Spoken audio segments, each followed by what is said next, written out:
Big up to everybody we are checking in. I know you are one. I would like Tamara. I want Tamara. Big up yourself. Kaylin, big up yourself. Gina Wisdom in the building. Who else are checking? Big up everybody we are checking in. Dylan in the building. Big up yourself, yo. Lock and Key Entertainment. Christina, big up yourself.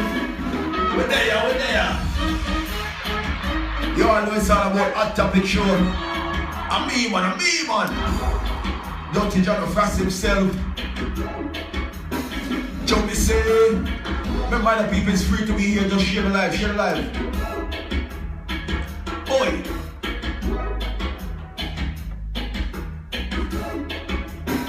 Our God. Sunday evening and we are live and well. What one is up? Jungle Queen give thanks. Uno ready? Jacqueline Stewart in the building, big up yourself. Just go and share the live, man.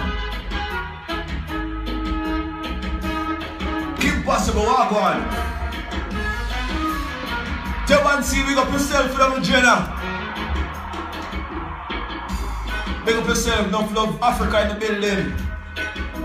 Akino, walk on. Yeah, man, go and pump up the light, let's see. I like it. Enterprise. Yeah, man, Dennis Johnson Green, big up on yourself, you know. Loretta, big up yourself. Yeah, the whole of one there. She the live with a friend, you know. You don't know tonight, it's all about hot topic. You know, I was joined by Mr. Preddie himself, the man called Vanrick. You know, straight to the Jamaica, politician, man from the ground, man who know what go on in the street. We have a reason with him and hear where I found from. Man reach far, you know. I'm telling them that. Do I in the building, big up yourself. Yo, this you got big up. But I'm doing Montreal people, you know. T-Dot in the building. Where is Christopher? You have something to tell me?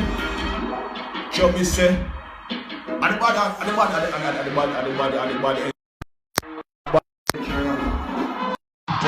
What going in the food part of the world?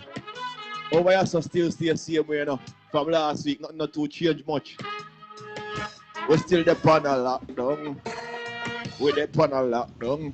So Toronto are checking in, which part do I check in from? But some friend over that. But the door look bright and pretty well, Christopher. Yeah, you know. Hold on there. Now I hear you.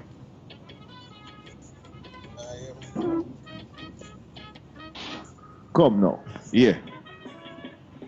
I hear me loud and clear. Loud and proud now. Can't hear you. Where you did, brother? I'm there up on the work. On the work, you know. Work. Yeah, no chicken me a jerk. Just see what you mean. What the way that's the over tea that day? Them say junk on work on Sunday, but junk off for work, you know, because I'm come beg the junker, you know. You're no junker, man. You're not a good junker. You shouldn't dare. I don't know why the lockdown approach we saw, you know. Some boy people have to roll into the cars, you know. Yeah, people hot topic with them on it. And people need them stuff out the road. What you say, lockdown and tea that, eh?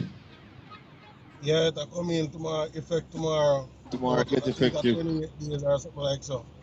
John Star. You know, we had that semi lockdown for a while now and it not really changed much, you know what I say? So, I don't get them not threatening with lockdown no further as yet, but we're still there. Cases enough like sugar. They are Jesus. Lady Bradshaw in the building, big up yourself. Mr. Vanrick Preddie for the check-in. You don't know Patrick Preddie, same way, Enton Preddie. Colin Flowers and the whole crew are checking. It's all about hot topic. I'm here with my brother Christopher. What the topic today? That. You know, today I talk to Mr. Vanrick Preddie, a politician and also a businessman, an entrepreneur from Jamaica. He's a contractor. You know, man, I do a whole heap of work. I'm kind of see him, you know, one of a few things I do. I just want to hear him story and know what him really are doing. You know what I say? Highlight the thing and see if I can find some work give. You know what I say? Yeah. It was that cement, big up yourself. Christopher, I'm there, I want a song I want to play for the people that I want to little Alright, that's enough, my brother. I'm there. See me, big up on. Alright. Enough love for the check-in, my brother. Tea that check-in in the people. You don't know a full place, you just want check-in for the live. You can just send a request and I shall add you. Because a full place, no. Hot topic with the fun. You know, Toronto are going to lockdown next, tomorrow. Toronto and the Peel area. You don't know the me, I said the coronavirus has spread too much. So we have to kind of lock it down a little bit. People, oh my son, what the volume sound? Am I too loud? Am I too low? Let me know, let me know. Yeah, I don't want to see how big things are going same way. You don't know over US, we don't know if everything's settling about the election. Still a hot topic over the same way. But you know, we're just concerned because we're on the same piece of land. But I'm not for business still, because we never have a choice. We don't vote. Them vote and they make them decisions. So we have to just work with it. Big up to everybody. We are checking to hot topic this evening. You know it's all about. I'm here, your boy John Frost. I'll be joined today by none other than the man himself, Mr. Vanrick Preddie, outside of Jamaica. Living over there in the Elisha community, you don't know. Next part of Jamaica, one like a paradise by itself. You know, so we'll get to know Mr. Preddie, where he's from, you know, his journey and where he is now. I understand he's also involved in politics. I'll let him tell his story for himself. So just keep it locked. Don't go nowhere, we're there, all right? Yo, you don't know the verses last week. This week. How may I run go? Oh, last week, yeah, man, today Sunday. That was Gucci me alongside William Jeezy, yeah? Them play the one that did good, the one that did nice. Yeah, some people I say Gucci win, some people I say, yo, Gucci on the win the lyrics, but I don't know. But you don't know if you all who did watch it and all who was entertained by it. Yeah, man, the thing did nice, no? Big up on yourself, you know. But don't know what going with the Fresh Prince, you know. Yeah, I say Will and the whole of them have a reunion and one bag of something talk up, but you see through some things are not my business. Hot topic them still, so I have to mention them, you know. Big up Father Ignorance out there, you know. Big up Father Scrooge, you know, which part you there. Big up Liquor Vicious, same way, anyway, the youth. Big up CJ, you don't know, my team, that Liquor Thunder sound. Chudo, Udo, I miss it. Hold on there. But I have one song to play for Udo. Hot topic. Hear me, I say. You have some people out there. Mind them a dirty bad mind. Dirty, stinky, nasty bad mind. Bad mind them a dirty bad mind. Stink a shit them like sour line. As you get a eye, that run at. Can't find your grandma take them more screenshot. Drag your name the winner the what bad mind them a dirty bad mind. Dirty, stinky, bad mind them a dirty bad mind. Dirty, stinky, nasty bad mind. Bad mind. We have to play it. Stink a shit them like line. As you get a little eye, things that run at. Them can't find your grandma take them more screenshot. Drag your name the winner the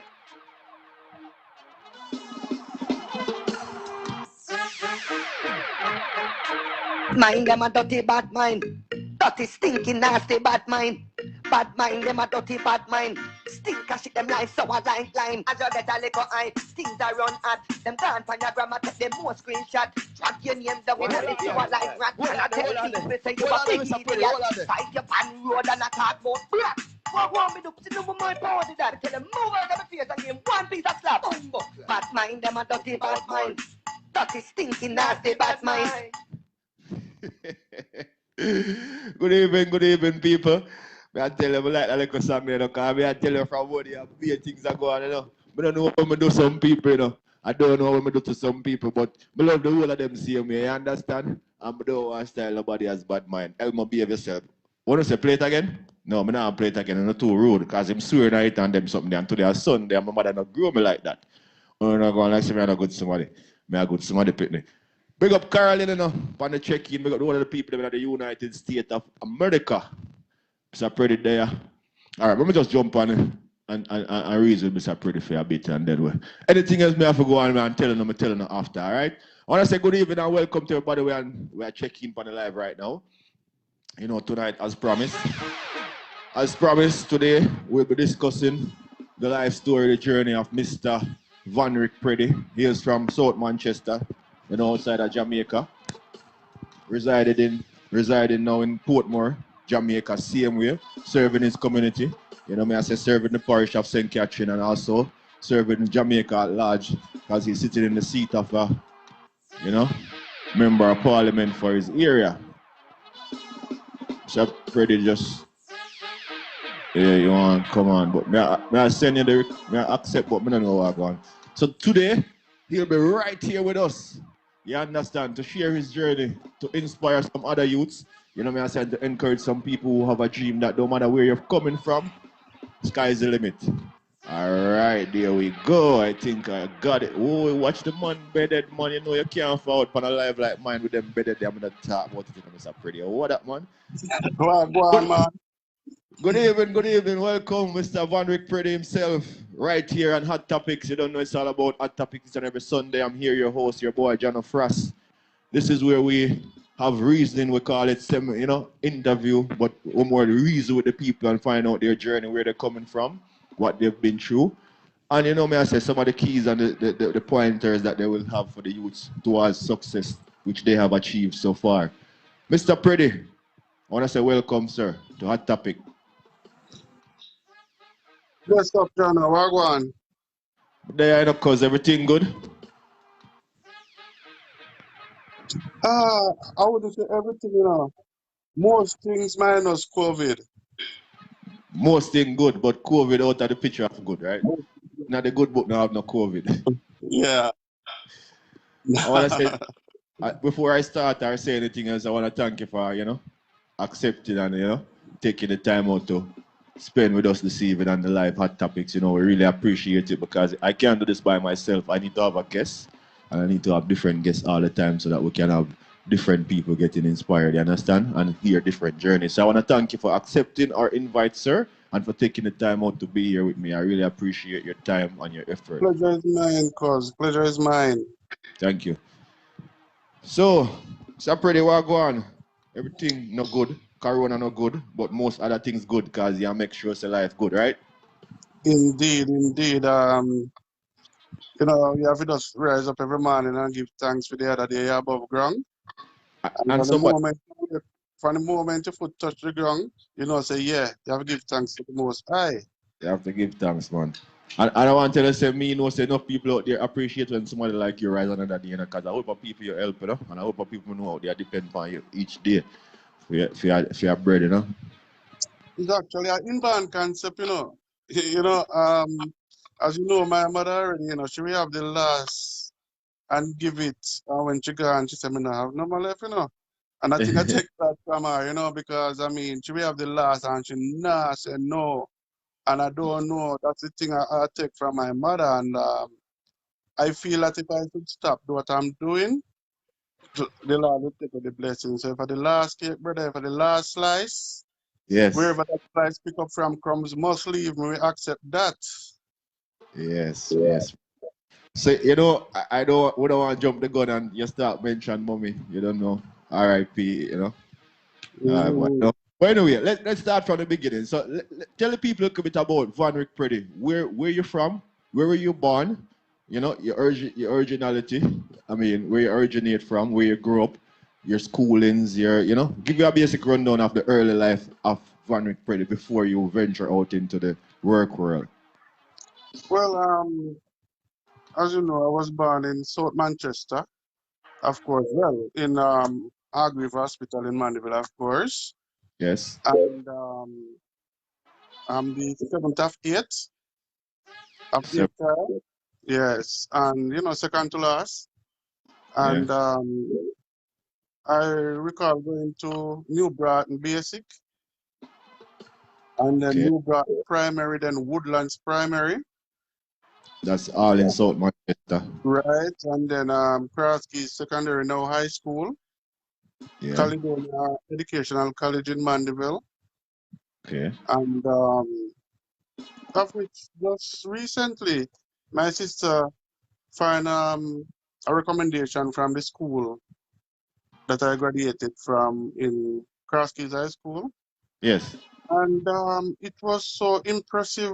You know, I don't know where she get that from. It brings tears to my eye. And about 7 of my staff was there.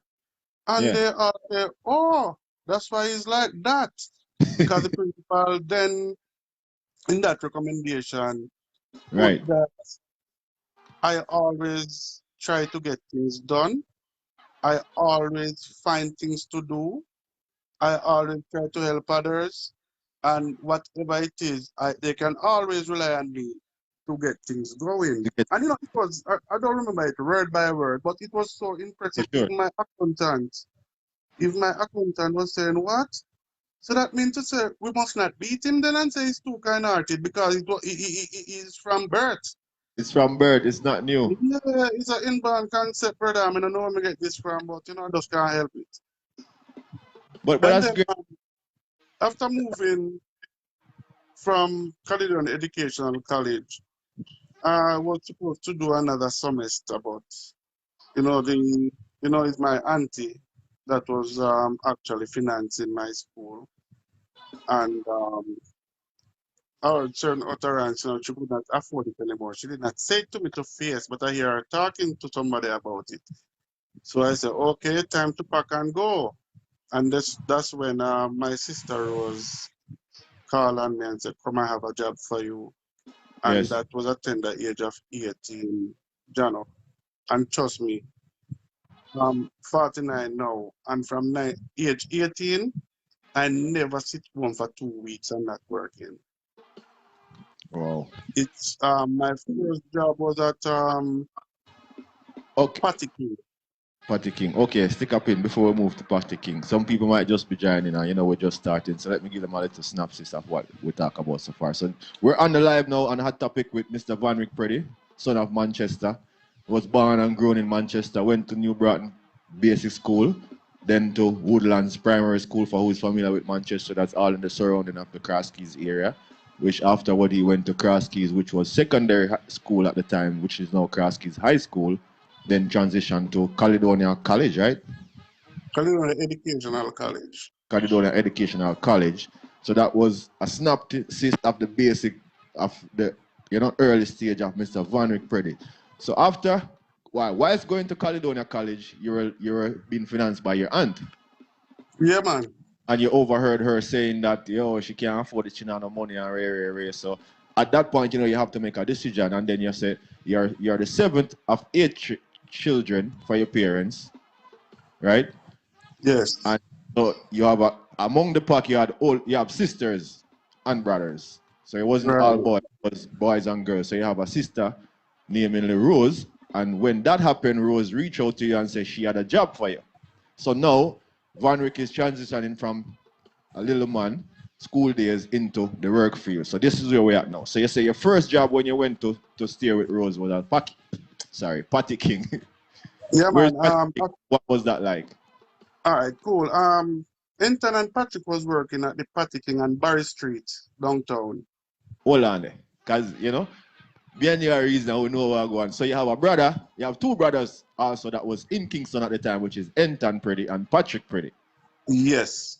Okay, so now you're talking about Patty King, and you said that Anton and Patrick was there. Yeah, but actually they was at the Barry Street branch. Okay. And they spoke to their boss and them sent me to the Kings Plaza branch uptown. Okay. But guess what? Enough time I tell people my story, they would not know. That is not where you're coming from. Is where you're going. That is why we have a show like this, brother.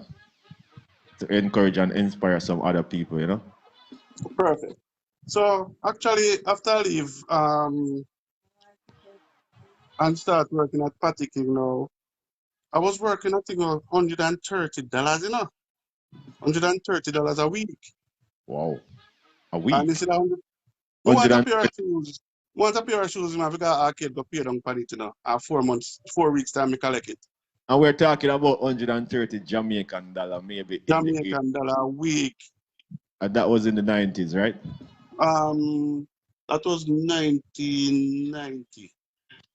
1990. Yes, 1990. And how much a week you were making at that time? $130 Jamaican. Okay. So you saw me talk about.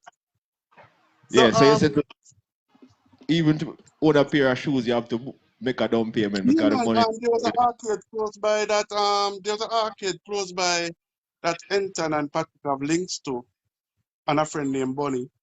And actually Patrick first baby mother was working in that arcade as well. So, everybody wearing them Buffalino. Buffalino was #1 those days. Yeah. Those those shoes, Buffalino. Yeah, And I man. wanted one. But when I hear the price, I think it was like $350 for it. I couldn't afford it. So what I do, I pay like $30 out of my pay on it. Okay. And each time I get pay, I pay a little until I could collect that shoes. And while I was working in King, of course, wiping the floor, washing pots. Yeah, that was my job. Washing the pots. Yeah, man, washing pot and wiping Mopping. floors and stuff like that. Yeah. Anyway, after being there for about 4 months, a friend of mine called me and said, yo, they want somebody to work at a restaurant named Lychee Garden Restaurant in New Kingston. Yeah. He said, how much them paying? He said, yo, it's $350. Oh, the He man. said $350, and he said every month you get a thing. Every month you get an incentive, and that we can go up to $500. Nice. So I said, I'm available. And I leave from the 130, and it was $250. $250 a week. Or 250. Yeah, so I went and I took that job. While working there, washing pots, cleaning floor, taking out garbage. And I can tell you, for those of you who don't know, Chinese restaurant garbage is the stinkingest garbage. Is that no normal garbage? Nah. And I tell you, Jano, I remember one evening, I was pushing out the garbage, but you have to go in the elevator with the garbage to go to the basement to go to the garbage skip. Right. And when we push the garbage on the outside and I look and see the pretty girl them at an 18-year-old youth with the dirty stinking garbage and everybody skin up them face. And I pull back in the restaurant and peep until them gone. And it's like them just keep coming. I say, you know what? I'm business and I work. Yeah. I mean, just build up my confidence, and every day I push out the garbage like I'm taking out $1 million. And I just don't care anymore. Yes. And that's the attitude. Yes. You just tell myself, say, you hear me? The same garbage that I taking out that people skin it up them face, the money that I collect from my job, when I go, is the same clean person gonna ask me for $1? Exactly, brother. So I just decide, and I just do my thing. I worked there for probably 3-4 months. Then one day it happened that the person who cooked the soup did not turn up. Mm. And there was a Chinaman there named Fire. Turned to me and say, hey Ricky, you have to cook soup today. And he said, that's me? But you don't know what? It was Jamaican soup them want. Red pea soup with pigtail. Okay. And that day I ended up cooking the soup. So say you had experience in cooking before? I've been Preddie, and my mother, father, and a brother. Okay. And while I was growing up, I have to cook Sunday dinner every day at my house when I was with my auntie. All right, sir. And cooking soup was my favorite. All right, sir. You see that, people? Each time we have remember where we are, but each time we have a live, like, it always come out where that roots, that upbringing always come contribute to Indeed. people them success in whatever they want to do. So I just want to point that out because every single interview that or every sit down and talk that I've had so far, it all go back to. That's why I prompted you a while ago to ask you if you had any experience in cooking because I know until they teach all our kids them proper. You understand? Yes, Like, man. you know, I know we didn't get into the in depth of the upbringing or you know who you grew with and how things was, which that is a whole probably other chapter and a whole other story, Episode, yes. whole Mm. other interview for really talk about the way you guys grew up and how situation was and the whole experience to the age of 18 when you had to leave to Kingston. But anyway, you're pushing out the garbage like a proud man, proud of your job because guess what? Man have an ambition and man on a mission. Yes, man. Yeah, so when we cook the soup that day, you know, we find out that the one of the supervisors was a Jamaican come round, you know, walk with him chest up. Brother, the soup ready? Nervous, I say, yes. He go and taste it and say, it want a little more MSG. I put a little Okay. bit more MSG in the soup and then taste it and, you know, it was all chattering and, you know, the soup done. Done. And the following day, I come work and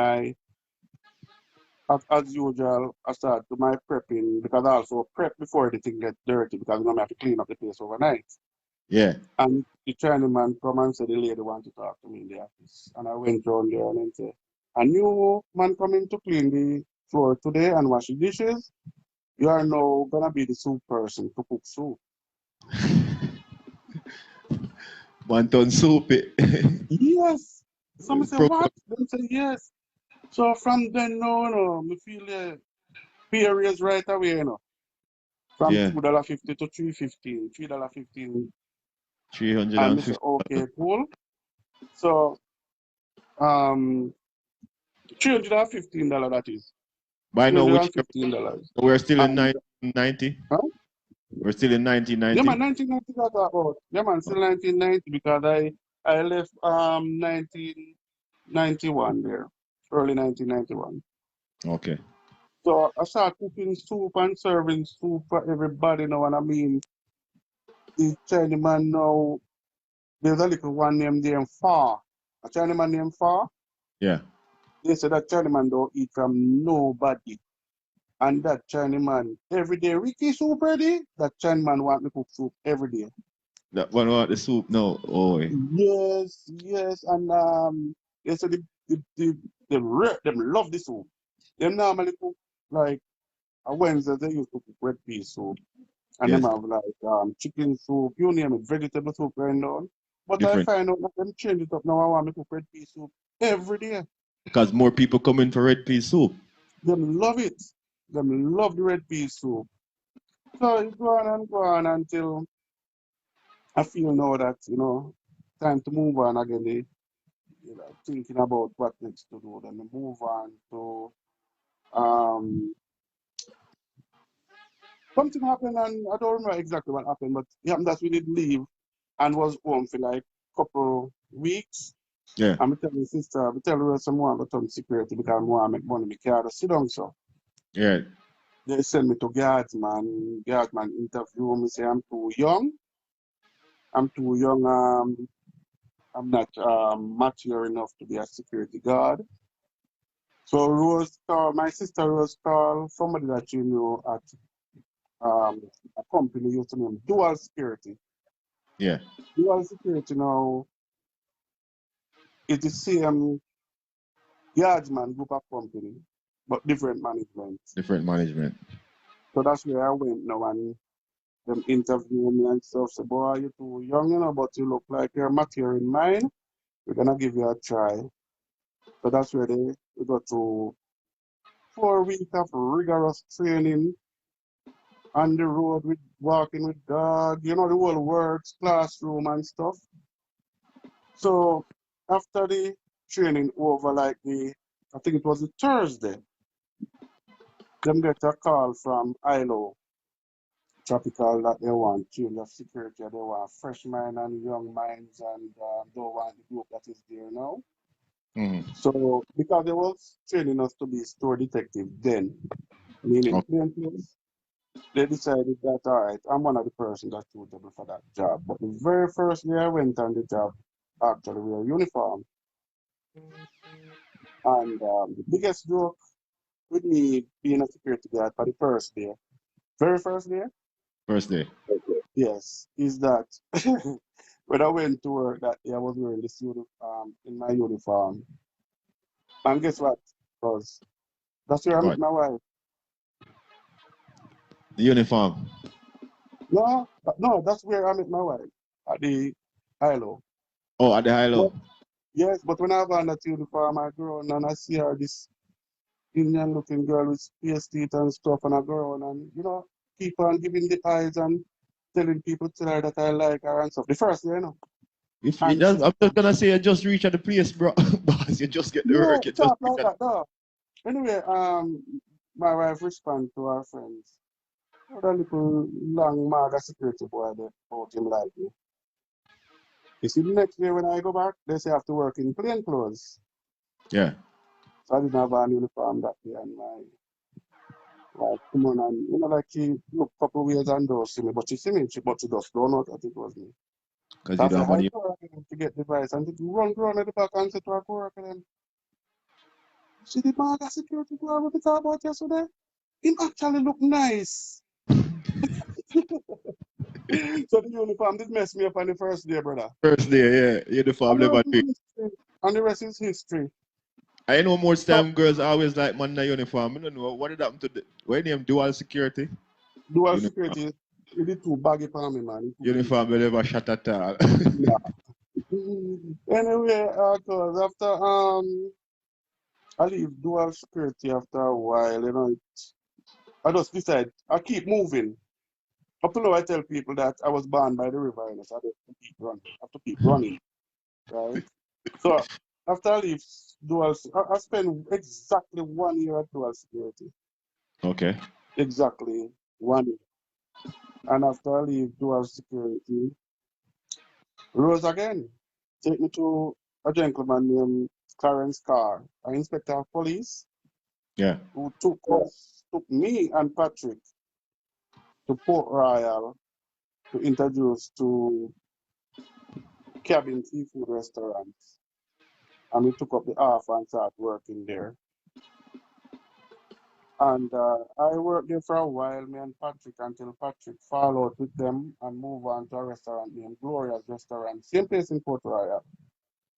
Patrick said to me, these people are too disrespectful, and I'm moving on. And I left the work. Mr. Patrick, we cannot just leave the work like that. For us to reach place, sometimes we have to kiss us. Patrick told me, no, kiss it, me, I kick it.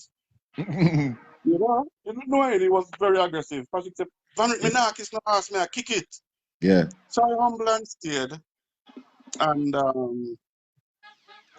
while I was there and getting frustrated with them now, because the disrespect that Patrick was going through started hand down to me after a while. Yeah. So I get mad too and say, okay, one day I reach at work, 2 o'clock. The boss is a white Scottish man. He was at work he was there from about 12. I reached work 2. He drank some soup, tomato soup, and the soup spill. I just walked in.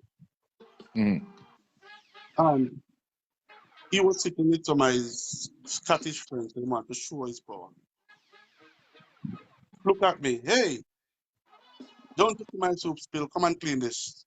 This is what you're talking. Come and clean this shit. Somebody just take the towel that was on, that the soup was on the table on a towel. And I hold the towel by the tail and I spill it over on him and I say, here you go, it's clean. And I walk. I pack my things and leave. And I went to him, do it with a big heart, because on my way home, I said, where am I going to know? You can't stay home, I have to work. Yeah. And that was after I leave there now, I get a call from Morgan's Harbour Hotel. Because then, I tell you, it's like it was a train reaction. Because Mm. my brother Everton now in Manchester want to work, call me saying want to work, me forget to work for him. There's a nearby hotel named Morgan's Harbour Hotel. So I went there and I talked to them for Everton and I get the work there for Everton. So when I walk over that work now, I in return have to call Everton to look at work there for me. At the hotel. Yes. So I got it. And believe me, I went to that hotel and it was so good working there that they look up to me like, where were I all this time? Mm-hmm. Because even, I tell you what, I do, they have their own private security. I do security for them. Yeah. I do night audit where I work at the front desk. I do Okay. bartender and I do waitering. And I also do um, tours to carry on the tourists that come to the hotel. I got Wow. even a 2 week leave, and 2 days into the leave, them called me to come back. Well-rounded person Yes, in the yes. place. So, But before you continue, I just want, because I like to point out some small things before they pass over people's head, you know. I have a friend who always say, big up Ragashanti, who always say, him mother teach him, say, whenever you're going anywhere good, you should bring at least one person with you. You see the kind deed that you do for Everton, always your brother. You could have not do it, you know. You could have said, show me Kim exactly, Tan. But you make the move and you go look a job for him. And before long, he was the one who in turn get you back a job. So that's why it's exactly. always good to do good for others because it might just come right back to you. Indeed. So that was a good one. Good looking out. Yeah, man. So, um, yeah, that's one time they have a Christmas party for the staff and Lime Key. And I'm the only one did not get to, almost the only one that never get to go to the party because my job description is so much. I have so much things to do. Yeah. But while they're at Lime Key, to show you how much they appreciate me, there was a raffle to send a staff to Right. Grand Cayman on vacation. And there was a fan on a television. Yeah. The general manager, while they were pulling out and calling the winners for various prizes, he pulled my name out. No, at that time, no, it was the draw for the television, you know. But the draw for the vacation should be the last draw. But he Yes. mistakenly pulled the one for the television because guess me what? They Right. stick my name because they wanted me to get the Oh, vacation. vacation. Yeah. Yes. And when they pull it out and find out says the wrong draw, it's supposed to be next draw. I heard that the general manager just hold it up and say, this draw is going to Cayman and is for Vanrick Preddie. I just walk because he decided I have to go. And guess what? Even though all the staff find out that it was set, they supported it. As if Vanrick have to go. No one was upset about it. You deserve it. None. None. So we spend there for a while, but you know, as we say, life is a journey and I was born by the river, so I thought keep running. So I ended up leave Marganza Hotel. And after I leave Marganza Hotel, I start to drive coaster bus from Portmore to halfway here in downtown. Mm. Yes, man. And you know, it getting to me now, and I decide that me care about with that no more, so I start run taxi. Taxi get to me now. We decide to you what happen. I go start drive a goods truck, so I start drive goods truck from to Montego, be all over Jamaica delivering goods. Are you kidding me, bro? How you Oh, tell me yeah, so? man. I had no idea. So after in the goods truck for a while now, um I left the goods truck and go back to taxi again. And I remember going to Black River to buy some fish for somebody. You know those people that sell fish wholesale? Yes. So after I came back, I asked somebody, a friend of mine, to wash the car for me while I was inside, and him drive it and crash it. Oh, yeah. So after him drive the car and crash it now, his father was working with this company near Surrey Paving. Yeah. And because Film's son stopped my food, him called me now and say, you what, we get a work for you at Surrey Paving, but a man to go here. You have to stay every 2 weeks and come back. Me say, may I go? And me go down there. Now a big truck them I give me for drive, brother. Me never drive big truck in my life. Yeah. They give me a big long truck with about 16 gear for drive. What? Why you? Somebody say me have to take this. The first time they give me the truck for go drive a mechanic in it with me, and every time I drive gear, him look around for me. And him I go on and me drive a bad gear again, him look around at me. Then him find out now, say, me don't know the thing. Yeah. So him Peter say, here we go on, brother. Time that gear then now, clutch, and teach man. By the time we reach down already, we catch everything. And master the truck in less than 12 hours. Wow. So while I was there working on the road, we have build road now. Yeah. Well, for paving the road construction.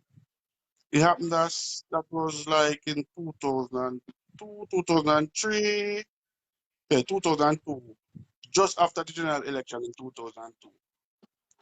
It happened that one of the supervisors took sick on the job and have to leave. Yeah. That's about 6 weeks into the job, brother. You're there In 6 feet now. 6 weeks into the job. Right. Took sick on the job and them said them have to go lock down the site until him back. Robert Harris, his name, Robert, turned to the project manager and said, the new youth will just come. Try him out.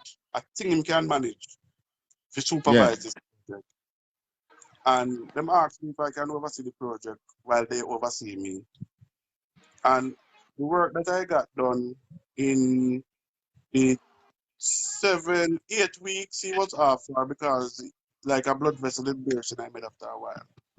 And the 8 weeks that he was off for, this I accomplished more than what he have done in the 6 month the project started. Wow. Because I just enjoying the work. And I push the work. And I want to learn more about the work. We didn't have anything to Google. I'm supposed that the workers were comfortable with you, and you know me I say I'll tell you why. They were so comfortable with me.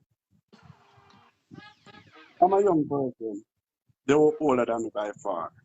Right. And I talk to them with respect. When I tell them, oh yeah, my boss, no, you come call me sir. You know? I talk to them. And I try to just make, everybody, we are one.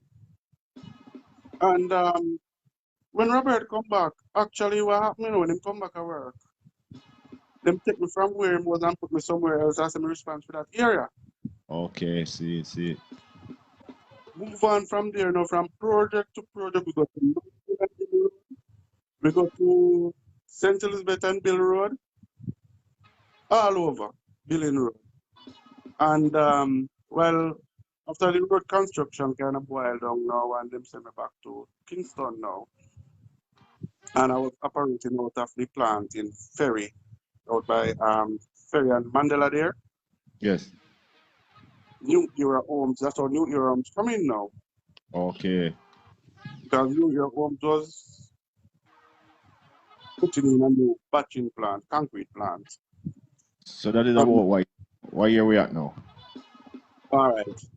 We reach at 2006 now. Okay, about 2006. Right, 2006, no, New Era. Before you continue, so you were in Montego Bay working with the company. The company had an office in out there at Hydel area in Mandela, somewhere there. And you moved to that company. Right, People, I want to say welcome to everyone who is on our live today. We're here with Mr. Vanrick Preddie, a son of the Sile of Manchester, who is now out there in the field doing great works. He's just giving us a rundown of his journey from whence he has come to where he is today. Now we're in the middle of his journey. We're about in the year 2006 when he finished up some project in Montego Bay while he's working with a construction company and some road projects, and the projects run out and he had to move back to Kingston, which, as we all who was here before know, he was in the Kingston area, working, living in Portmore, working in Hellshire, working in Kingston, working New Kingston, all over the place, trying to get ahead, trying to make ends meet. So I just want to thank everyone for joining us. Thanks for being here with us. People keep on sharing the live as I continue with the journey with Mr. Vanrick Preddie. Go ahead, Mr. Preddie. So now, New Era housing project come along. Yeah, and they bought a concrete plant from Italy, and brand new concrete plant. What is a concrete? A concrete batching plant that produces premixed concrete. Okay. And a thing named Silo that store the cement. The Curb Cement Company have an extra and store over by Surrey Paving. And actually, it was just lying there doing nothing. So they wanted to lease it to New Era Homes. So all the boss from New Era Homes come over to look at it. And them saw me there working. Actually, I was working there as a truck driver, to drive concrete truck then. The mixer truck. Yeah. And it's like, we have a project on a Sunday. We had a project one Sunday and none of the batcher turn up, but all the drivers turn up. And it was a burning project. You're doing gully project. That's the same sandy gully. Mm-hmm. That sandy gully that you have that wash away a lot of time. Yes. That project was on the burner where we have to get at least 300, 200 cubic yard of concrete out every day. And none of the batcher to batcher concrete turned up that day. So what happened? They asked me to send home everybody then. I said, I send home nobody, So I tell the man, then back up the truck, I'm going to make concrete. And I make that 245 yard of concrete that Sunday. And everything passed the strength test. And from them, I started patching concrete. I self-taught, I was self-taught in everything I'm telling you now. Yeah, but that's what I realized, because by default you went into to go over Montego Bay, go drive a truck till you turn supervisor upon a construction site. Yes. Now back in Kingston, working in go ahead. Yeah, man. So this man from Israel was the owner for it's a giant venture with Surrey Paving. So he came the Monday and for a meeting with the batcher to find out why they did not come. So he come to fire now. So I pulled the book and said the 245 yard of concrete was delivered yesterday. But also the security has reported to him that no batcher came earlier. We say yes, but the people them get them concrete. Right. He said, who make the concrete with explicit behind it, Yeah. Who make the concrete? I never forgot to say, I did. He said, well, that's a millions of dollars worth of concrete. And if they fail, you pay.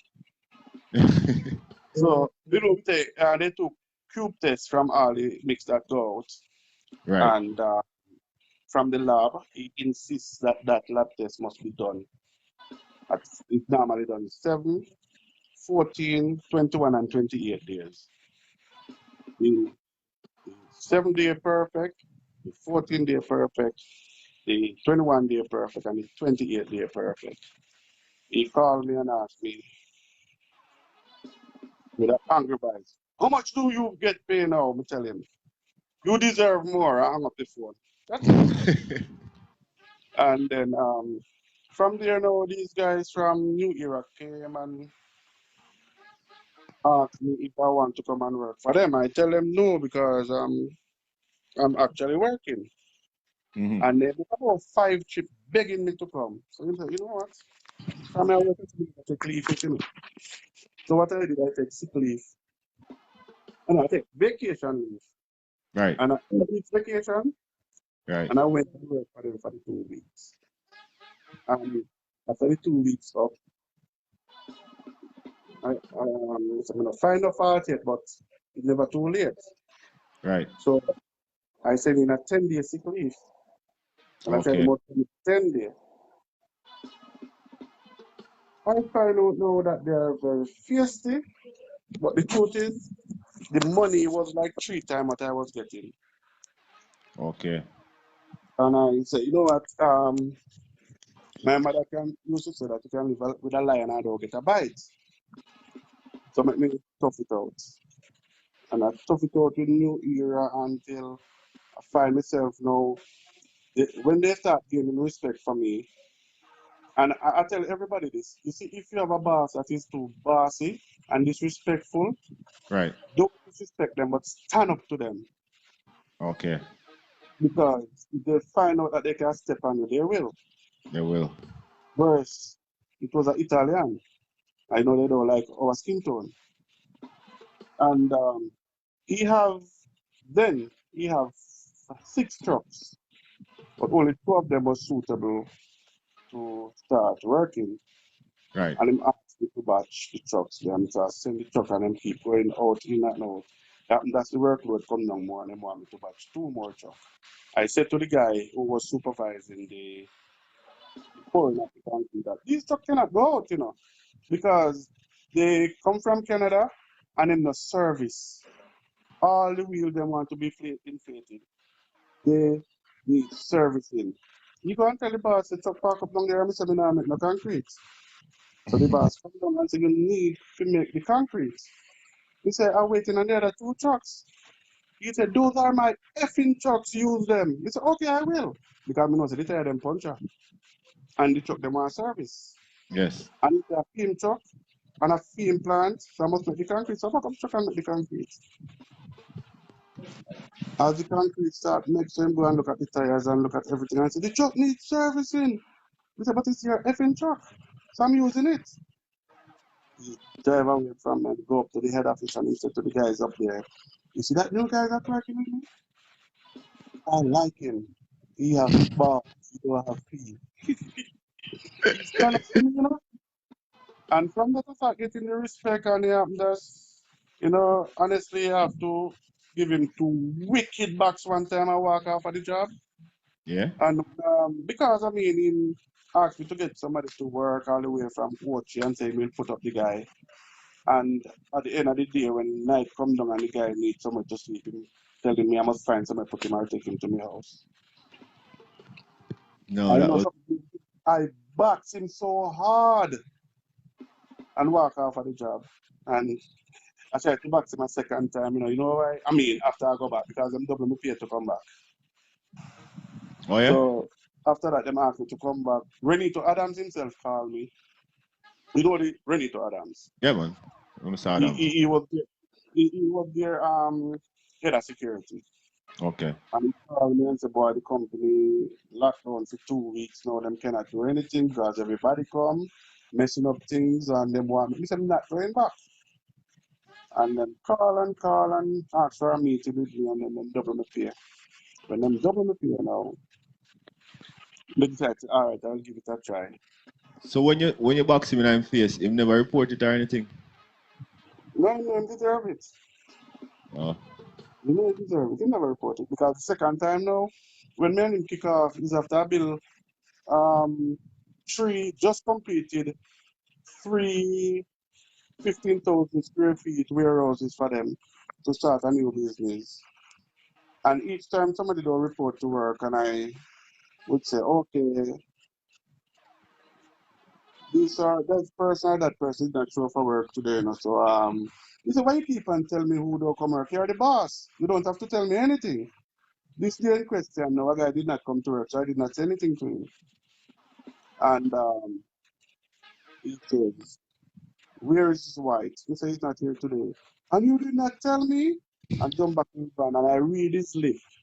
And he said, "Fucking asshole." I did not hear it, but I Yeah, read but his lip. yeah. So I rushed him. And when I rush him and him speed away, a police call me next 5 minutes. I said, "Preddie, where are you?" He said, "Me that die code." He said, "When you just call him, say you pull gun for him." He said, "Me?" He said, "I didn't read from my waist pass." Lie him, I tell. And me tell him what happened. And he said, "Leave because he might create a big thing out of it." And he leave. It was a Saturday. And the Monday, get a contract and it don't finish with 17 million a man here. So I leave the work the same day. I give me a contract. For A yourself. 17 million contract. And that was 2010.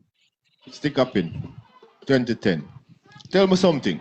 Because, my interviews, I let them flow and I let the people talk because it's always the best way to get all the things. And when I see it necessary, I ask a question. So, I must say I like the way you just giving us the story, exactly what I want the people to hear. Thank you for that. When you were going to school, before we get to 2010 with your new contract, when you were going to school, when you were growing up, young Preddie, what was your dream? What was your aspiration? What you want to be? Soldier. Soldier. Want to because join the army. because I'm here sitting and listening to you, and your life story is a roller coaster and a trial and error and just stepping into the unknown and just trying something and always seem to make it work. So I was just there listening and trying to figure out before I asked you what was your goal whilst growing up, because I can't really pinpoint anything because you've been around the block, brother. Yeah, man. Yeah, man. Think about it, though, you know, Jano. I always have big dream, and one of my big dream was always to help people. Yeah. Because I remember even going to school, if you want to go back there for just a sec. Yeah, man. We used to share my, we did have the most friend to walk with me, you know? Because guess me what? Yeah, So do every when my uncle and my auntie them come from foreign and me get the money and everything, and I got school with enough money. And I feel my money in a few weeks. for everybody. Always a share. You know? So me always want, sometimes I say, me wouldn't mind if me have money when me can give everybody money I watch it. All right. My thing, even in politics now, when I reason with people, if some of who I rap with a lot can tell you know, I always tell them, so there is a song that I always love. That say, I get my kicks from watching people going to or for. You know that song? No, I don't think so. Yeah, Not, man, I get my, me can't sing, so me can't even hum it for you. who's Say, singing? I get my kicks by watching people. Oh, Yeah, that's song. Yeah, going to and but fro. Yeah, my thing, you say, I get my kicks from watching people going to or for. I know the song. I tell people I get my kicks from watching people, from making people happy. You understand? Before So we that's get it, my take to it. I get my kicks from making people happy. I love when people are happy. yeah. So I think one of your teacher or somebody, Go again, you break a while ago. Maureen Porter, I don't know if he's a teacher, I said big up my past student. So let's go back before we get into the Yes. politics. A lot of people been picking you up all evening still, but I just didn't want to break anything to tell them. But I'm sure Mr. Preddie appreciate everyone who's on here listening to him. A lot of people there verifying some of the things that you're talking about. Say, yes, it's true, I remember and all that. So we just want to point that out. Somebody was just bigging you up as a past student of his and saying that she's proud of you. I think that was Maureen Porter. So let's Yeah, get man, back I to remember our 2010. friend. Pardon? Go again. Go again. No, I'm saying let's get back to 2010 now. So you and the boss fall out for the second time and you rush him and him move and him go tell lie on you to the police them and then same time you end up with a new contract to yourself. So basically one of my questions on the list was how you get into, you know, the whole construction thing and who inspired you and all that. But from listening to the story, I guess we can just sum it up and know say, did anyone inspire you into that kind of feel or it's just, No, as you said it, by it's default. by chance. It's by chance. Because as I say, if you can remember, I tell you that the guy crashed the car that I was running taxi with. So this man who worked with the construction company is his son. Okay. So he's him get me to work in Montego Bay, and that's how I get into road construction. And from And I road fall in love with road construction, so I try to learn it. okay. After I leave now and start to work with New Era, Right. I learn about house construction. One. So when you went with from the road construction and you went back into Kingston, 1 minute, I think we're breaking up, so I think the people are lost and are not getting what you're saying right there. Hold on. Let's try again. People, you're locked in to Hot Topic. You don't know each and every Sunday I'm here, bringing to you live interviews. I sit down and chat with people so we can hear their story, hear their life journey, where they're coming from, and how they get to where they are now. You know, I say today, joining and here with me is Vanrick Preddie, son of the Sile of Manchester, South Manchester to be specific, Cocoa Walk. You don't know my place, Marley, resource, plowed environment. And he's here sharing with us his journey from growing up as a kid in the cool red dirt area of Cocoa, Manchester, and to move into Kingston and to move into Montego Bay into some road construction from whence he went back to Kingston with the company, from where he moved on to New Era, had a great experience there, had ups and downs with the boss and had to leave and now basically forced out of New Era because of disrespect and other stuff.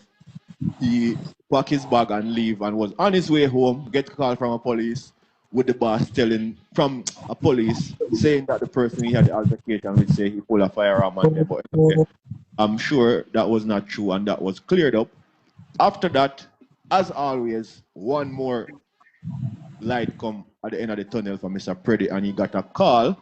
And what was that call about, Mr. Preddie?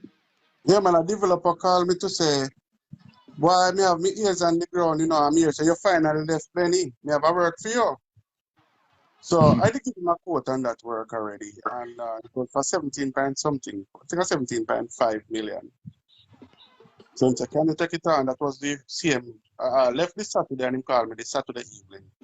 I Right. tell you guys, and we went on site the Monday. And we drove through and I look at it and we say, yeah, man, we can deal with this. So I start the contract the Tuesday. But it was short-lived because 13 days into the contract, extortion is come down Where was that? in Clarendon.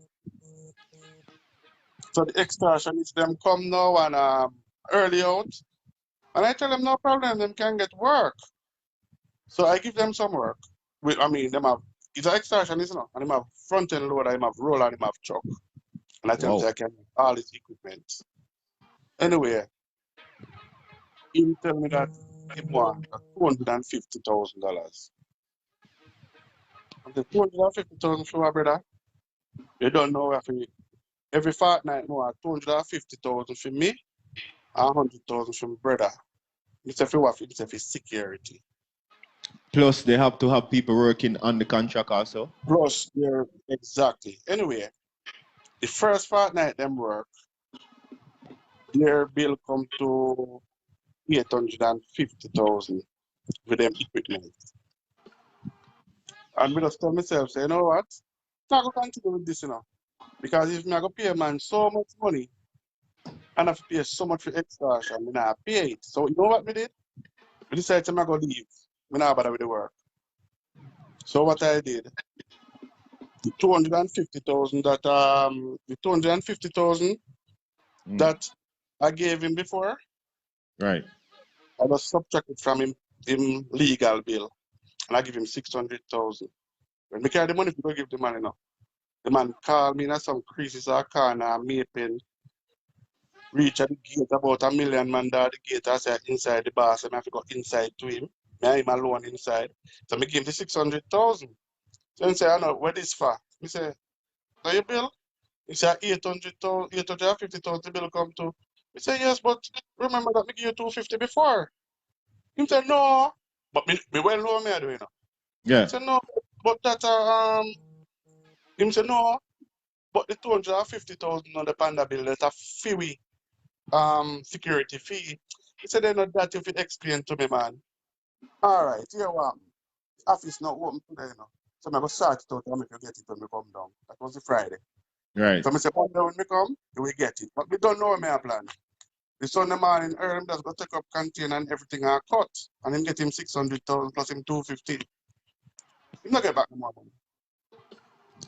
And with that now, me, for the 13 days, I'm going to tell you how promising that job was. For the 13 days I worked there, I have a check with 900 and that. After I pay out, I have a check with 900 and that thousand for myself for the 13 days. Wow. And while I was walking into the Scotia Bank to cash the check, there come Benny, the boss of me beat up. He glass shot, you know, and the man have his eyeglass and phone in one hand. And the man drop it and hold on and the two hand them. The man is so strong. Holding my hand down to my waist, hold it down, make sure that my hand cannot rise. How are you? We miss you. You have to come back to work. We give you 5 times what we were paying. Come back to work. I said, look, I'm not going to lick you. And you can see my heart is down. And he said, you know, we love you. We cannot survive without you. Come back to work. And I think about it long and hard. And I say, no, me out there and I face extortionist. When I'm there, I'm okay. Me Yeah. have my family, me have my house. When me just build my house and me want, you know? Yeah. That time I did just build my house and I try build back life because, you know, building my house, you know, I end up sell 3. Last year, myself, build my house, you know. Me just tell my wife, like, say, take it trouble, I'm going to get rid of it.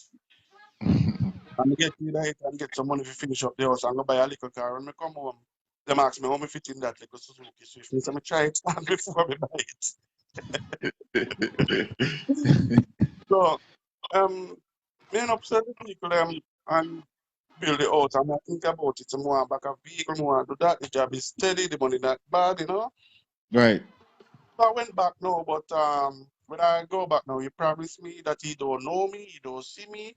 Do your work. I don't have nothing to do with you. You're the boss. I don't have to talk to you. That's what he says to me. Okay. And it was working fine from 2010 to 2015. Him leave there about 2012 to do some work in Ochi. I didn't go with him. I stay and manage one of their branches. Now So with but New Era, because I see that you spend a lot of time with them, how much project do you guys do? And do you remember, you have give us some idea where and where? yeah, man. Well, actually, on the Caribbean Estate alone, Hold Cayman on. Estate. Hold on, I can't hear you properly. Move the phone a little bit. Go Yeah, ahead. man. Caribbean Estate and Cayman Estate. Caribbean Estate have 1,003 houses. Still not hearing you properly. Shift the earphone. I don't know what's happening. You not hearing me now? Go again. You hearing me? Yeah, we can hear you, but it sounds a little bit distorted to me. I don't know what's wrong there because I should have from my head. All right, go on again. Better now? Yeah. Yeah, man. As I said, Caribbean Estate have 1,003 houses. You know, that took about 5 years. But while Well, building Caribbean Estate, branch off into the concrete products. hold on. Let me ask the people that can hear you properly. People, can you hear Mr. Preddie properly? Give me some thumbs up on the screen or tell me it's okay, or because I think you get a little bit distorted. I don't know what's causing it, but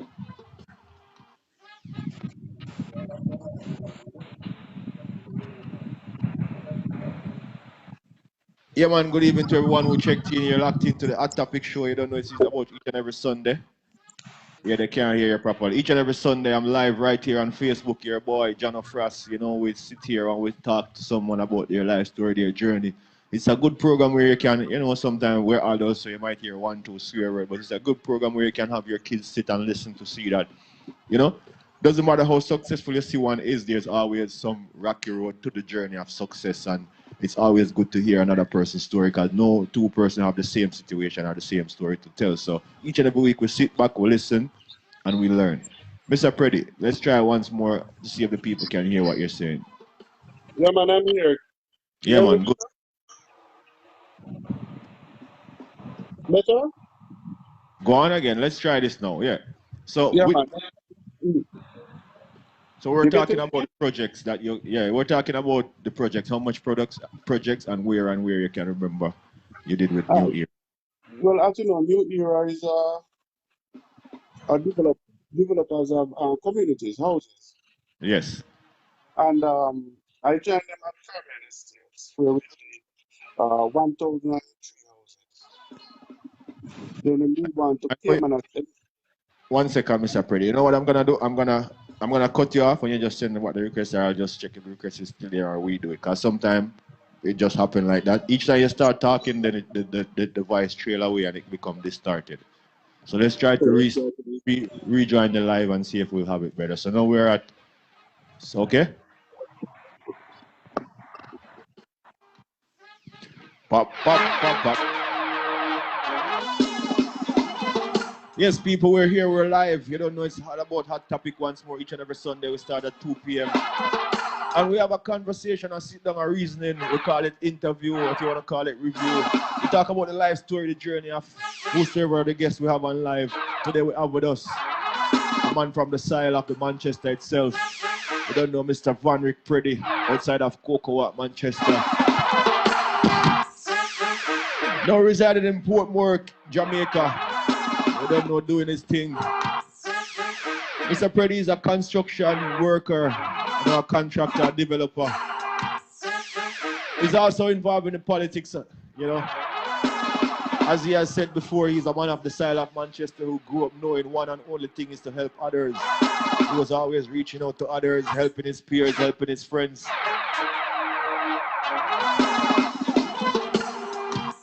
At a tender age, he went to the New Broughton. At a tender age, he went to the New Broughton with a no basic school, infant center. From where he moved on, yeah man, to Woodlands Primary School, right there in Manchester, and the Croskeys surround them. Big up all my Croskeys people them. From Woodlands, he went to Croskeys Secondary School. You don't know that my school too, you know, yeah. One of the schools same way. Which is now Croskeys High School. Yeah man, proud of our school, no?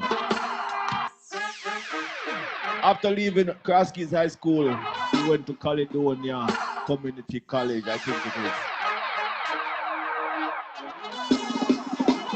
At the college, yeah, he was being assisted by his aunt financially. However, the resources were running out on his aunt, and he overheard her one day saying she can't afford it anymore, or she might not be able to afford it anymore. And hearing that from what we have heard from Mr. Preddie so far, he's a man who is never going to sit back and let things slide. He's always going for it, trying to make a next move. So overhearing his aunt complaining on the phone or conversation with someone else saying she can't afford it anymore, he reached out to his sister Rose in Kingston and make sure know, Rose, me need a job, you know, nothing, you know, you come and have to go left auntie, got the burden upon auntie and she said she can't manage it no more. So he packed up his stuff, and like he said, a man born by the river, always running. He went to Kingston, started out in the restaurant business, moved around in the restaurant business. Mr. Preddie is a man who's always doing a good job. So from his work ethics and from doing his work, he always get favors and promotions and, you know, more offers, raise up pay, etc. Seeing that Mr. Preddie is always running. Sorry, he moved around in different capacity. At one point, he was a bus driver, flying the route, Portmore, halfway through downtown. You know, that's something there. One arm move, load up, one arm move. He did that for a while. He also was in the taxi field. He had a car once. A friend of his had an accident and he lost that car. So you know, Mr. Preddie, as he said, he all heard, he's a man that was born by the river, always running. So the father of the person who crashed the car told him that there was an opening in Montego Bay, someone at a construction company, and wanted someone to work. Knowing the person that Mr. Preddie is from listening to him now, he went all the way over there into Montego Bay, went into the field of construction like a blind man, not knowing anything much about construction. But being the person he is, he went anyway, because he know that money have to make, food have to eat. So why is over there? When he went over there in Montego Bay, by his surprise, by his surprise, well, Mr. Preddie was no stranger to trucks, but not the big ones. By his surprise, it was a big truck, a big old truck with about 18 speed in it, and he never see that before. Maybe the most he ever see a 5 or 6 speed in or something. Anyway, being the person Mr. Preddie is, he took on that job in Montego Bay and he started to drive truck. First day in the truck, the mechanic was there with him and him put some bad gear in it. A good thing the mechanic did, they could have fixed them back. So the mechanic carried the gear them for him and said, this is how you do it. Being the person that we're getting to know so far, Mr. Preddie, who is a man who is a fast learner and always trying new stuff, didn't take him more than 12 hours before he learned to drive that truck and master it. Whilst on the driving, working in the construction field, one person at the work got sick who was a supervisor and he was asked to take up the task of supervising the job. Again, based on the person that we're getting to know so far, Mr. Preddie was not hesitant. He took that job on, being supervisor on that site. Remember, he had no knowledge of construction, but working around in the construction field. Quick learner, somebody who is ambitious and always want to do better. He learned, and he became the supervisor on that construction site. and he mastered that also, like everything else that he tried. Anyways, Mr. Preddie, as he said, born by the river, always running. So after construction experience in Montego Bay, he went back to Kingston with the company. After which he transitioned over to New Era, where he built several houses. So, Mr. Preddie, before we got disturbed, I was trying to find out from you if you remember how much projects you worked on with New Era. As we all know, the rest of our New Era is a housing development company. So I wanted to tell us if you can remember how much projects you worked on and some of the areas the projects are. Yes, man. Thanks for having me back. It's actually you hear me clear now? Yeah, man, perfect. Thanks for joining us back. Right. Actually, two major projects, Caribbean Estate and Caymanas Estate and Country Club. Wow, yeah. But Caribbean Estate have 1,003 houses. 1,003 units you guys made in Right. Caribbean. And Caymanas Estate and Country Club are approximately 650 near 700, somewhere around there. Whoa, way bigger. So after almost coming to the end of Caribbean Estate project, Right. they start a new company named B&L Properties. Same New Era. Okay. So that's where they asked me now to be the manager there. Okay. So I was like multitasking. I have to batch the concrete for the projects, Right. and I also have to manage the entire compound, producing blocks, 6 and 8 inch blocks, architectural blocks, paving stones, curb, the whole works, and also doing sales. So what was that company, the smaller company, responsible for? So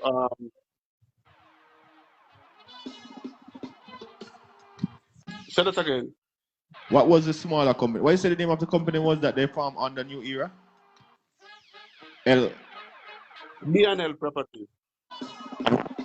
What was that company designed to do? Okay. Produce concrete products. Okay. So like building blocks and Yeah. stuff. Black, paving stone. You know those architectural blocks, like what you would see Walmart build from. Right. Those type of products. Okay, perfect. Yeah. So and also a crushing plant to produce the aggregate for those. Well, there was a crushing plant there then, not anymore. So I was Okay. actually in charge of the whole compound then as the manager for that property. I often bashed by my boss then that because at lunchtime I would sit under the tree with my workers Right. and eat lunch. And he would pass and look down and cut and say, "You should be in the office. What are you doing with those guys?" I say, "My people them." Right? Because I'm in management, I should not be sitting with them eating lunch or chatting. Right? Yes. You So don't like are that. like So I sit there and I eat lunch with them every day, and he don't like it, but I like it. And I'm pleasing me actually. So it go on until he left and gone to do another project in OT. So I left in right. charge. I left in charge at BNL to oversee goods coming from China all over the world to Right. the houses. So I in charge of all of that and to make sure that the production, quality control for the production as well. Perfect. But as I tell one of the gentlemen that was working with them, if I don't stand up for my black people, Marcus Garvey gonna vex with me, and I want the best friend. I want Marcus Garvey to be my best friend. Right. So there was a manager that we have there. I won't call him name. Boss Right. is one of the boss. That I would watch him from day to day behind my black brothers, driving behind him in his car, tooting the horn, pointing fingers for them to move fast and stuff like that. And it used to annoy me. It used to annoy me. Where is he But from? Italy as well, part owner. Okay. So after in 2013, In 2013, after Bradley, the former mayor of Portmore, died, Yes. then the then sitting councillor for the Elsha division, Leon Thomas, was the deputy mayor. Okay. So he then became the mayor of Portmore, not by elected, but Because it was he deputy. was the deputy.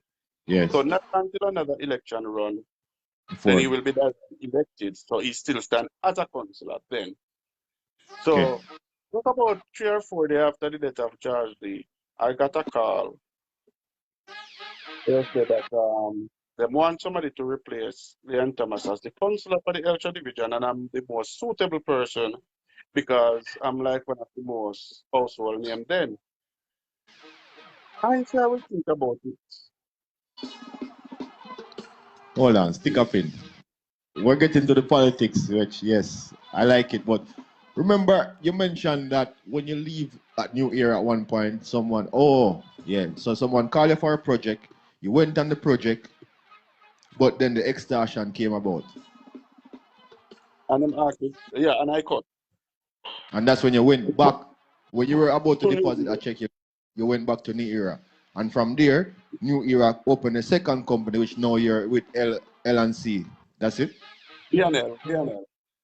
B&L, sorry. So whilst working with B&L now, seeing that you've been out there on this in the street, in all these projects, you know, around with all these men, doing all this great work in the St. Catherine area, your name was well known in the streets, in the area. So now the mayor of Portmore died and the councillor who was the deputy mayor had to fill the gap. So now they wanted someone to be a councillor. I think one of the main reasons why I was approached,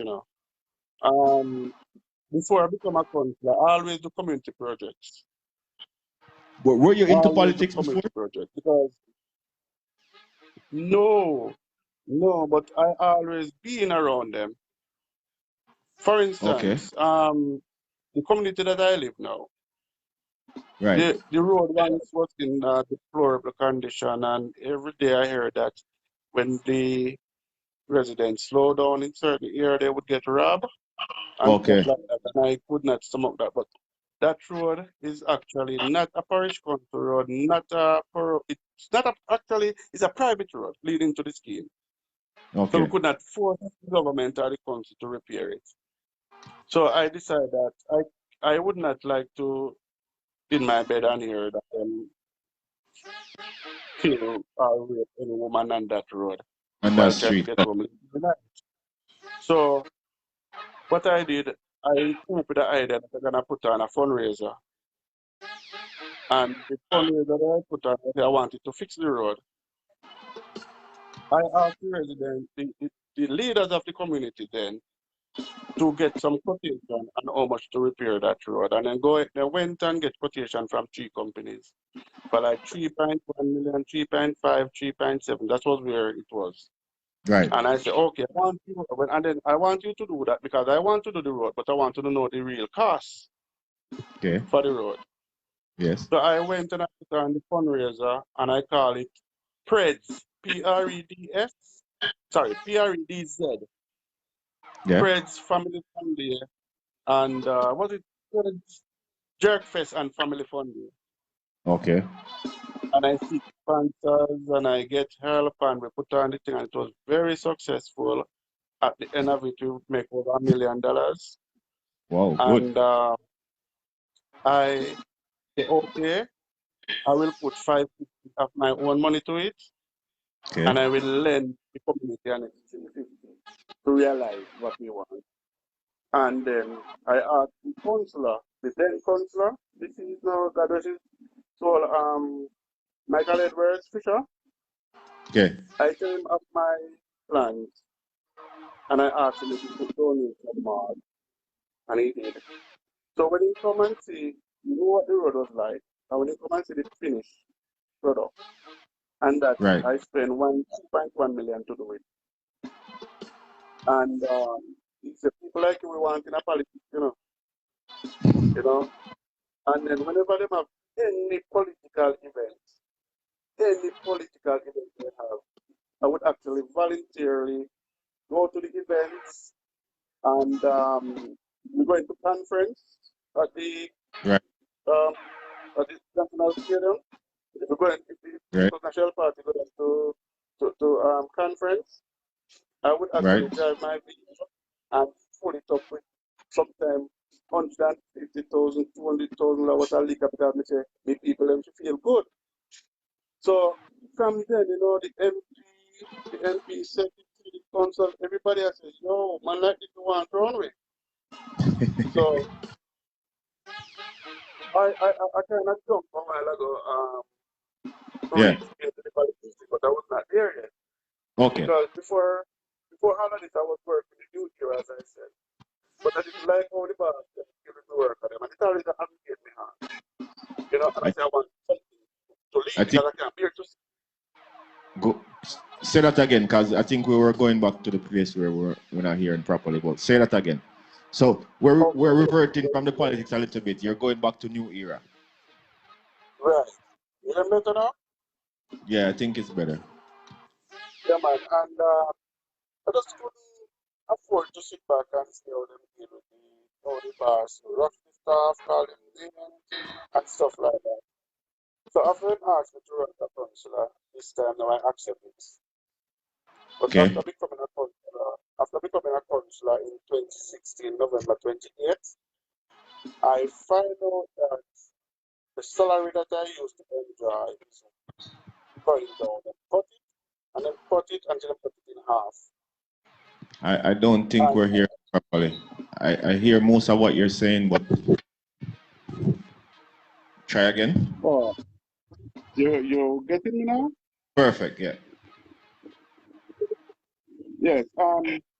So after I become councillor in 2016, Yes. I find out that they start cutting my salary now. And then cut it in, like them take off at 25%. Then That's they go new and era. take off at 30%. Yes. Yes. So So after you got involved with politics, new era start cutting your salary.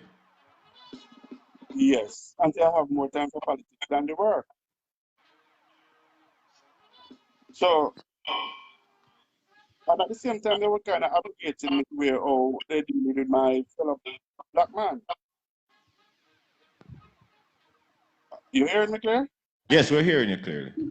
Okay. So one morning all in politics now, and not that I was not enjoying the work, but the salary got so bad now that I don't want to rely on politics because I can tell some people might think being a political representative it's a better route. It's not because it costs you what it. I mean, for people like me, then let me speak for Yes. myself. Yeah. I don't benefit from politics. I'm telling you because what I get for salary from politics, I give it 3-4 times of that per month, right? So Right. it happened that I was sitting at my desk one day and I hear the hand beeping outside and I get and take a cup to go make some coffee and I look through the window and see the guy who operated the forklift went into the black factory, check out a pallet of black, he drive behind him. Where the guy put it down, him drive back behind him like to and from. I said, that's slavery. That's a slave driver there. And the cup was in my hand and I was fling it on the floor and said, F it, I'm done with this. And I leave because I could not bear to see the slave driver type of thing and my own fellow black man. And I left, Yes. and when I left, I said, people have been telling me to go on my own.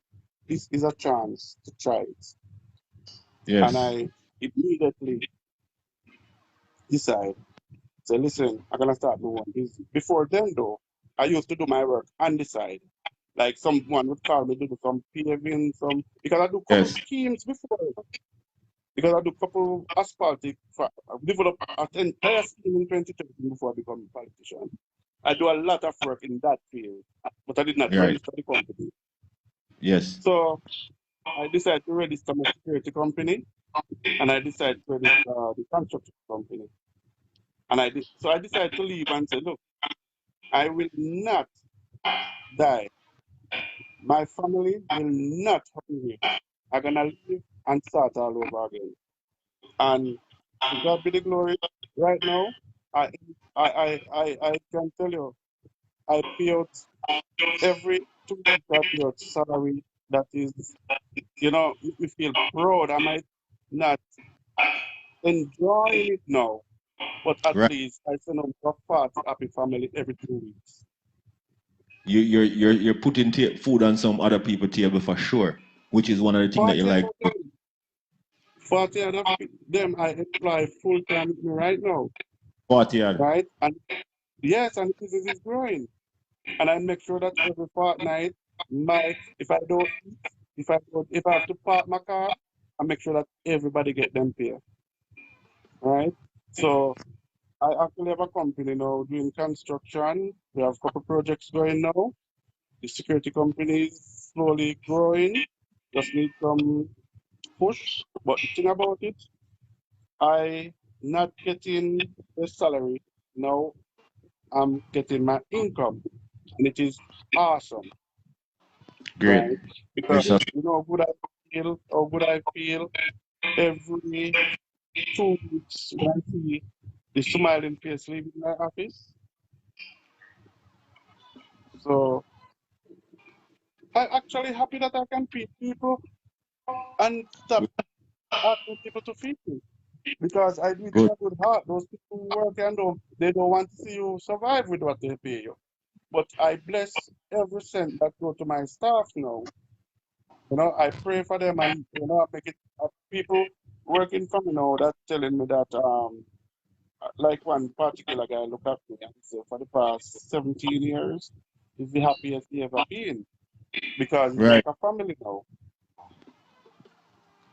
And it gives me more time now for my political work because being a political representative, I don't like to classify myself as a politician because of the stigma behind politician. I'm Right. I should say a political, or should I say, political practitioner, right? I enjoy that bit of it somewhat because I get to interface with people, and I can tell you, it's not everything I do I really put out there, Jano, Yes. because I Yes. can tell you this now, with this COVID-19 and the student, them most of them cannot afford the tablet because it's online. And I can tell you this is the first I ever go public with it. Hmm? I have distributed I have distributed tablets to over 53 students Wow. in and out of my journey. And it's just one project I got. And from that project, I said, you know what? This project was actually a cash project. Right. So when I collect and pay out and stuff, and I look at it and I think about three particular person who call me crying, and the school start over 4 weeks now, and then kids cannot get to do the online classes. So I said, look, it was an unexpected work. Like somebody just called me and said, yo, me not going to come fix this for me. So it was an unexpected work. So I didn't budget. That money was not budgeted to do anything else. Yes. And I got 260,000 off the job for myself. And that 260,000 I used 245 of it and buy tablet and give away and keep 15,000 for myself. Wow. The third lady and a tablet too. I get scared after I give her because she starts speaking unknown tongues. And I said, what for now? So I was kind of nervous. I said, what me do? Then when she finished, she hugged me up and started crying. I said, while she was walking from the school, not the school, so she went to the park. She went to park, which is the agency in Jamaica who help people who cannot afford. Yes. And she went to them that morning to ask for a tablet for her son. And them tell her that she's not on part, so they cannot help her. And she was coming home in the bus and was praying and crying and said, what you gonna do? And I saw her walking, and because I know her situation, I call her and I say, "Come here. Your son start back school?" And say, "Mr. Preddie, can't start school because I don't have any tablet." And I reach over and give her the tablet and start speak unknown tongues. And so, you know that God answer prayer, but that was too quick, you know. Wow. So I'm doing most of what I do when I do project and I advertise it on Facebook. That is resources that I got through the government to do through whatever I do. I'm used to the projects and stuff.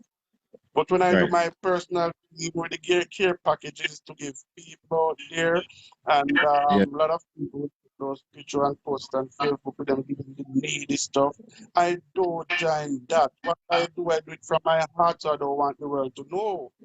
So I don't put those pictures out there. I love Exactly. beautification. I love beautification. When I see all those beautiful welcome sign and sidewalks and whatever I do, I'll put it out there. Because my dream is I want Portmore, actually, Elsa Division, Portmore by extension.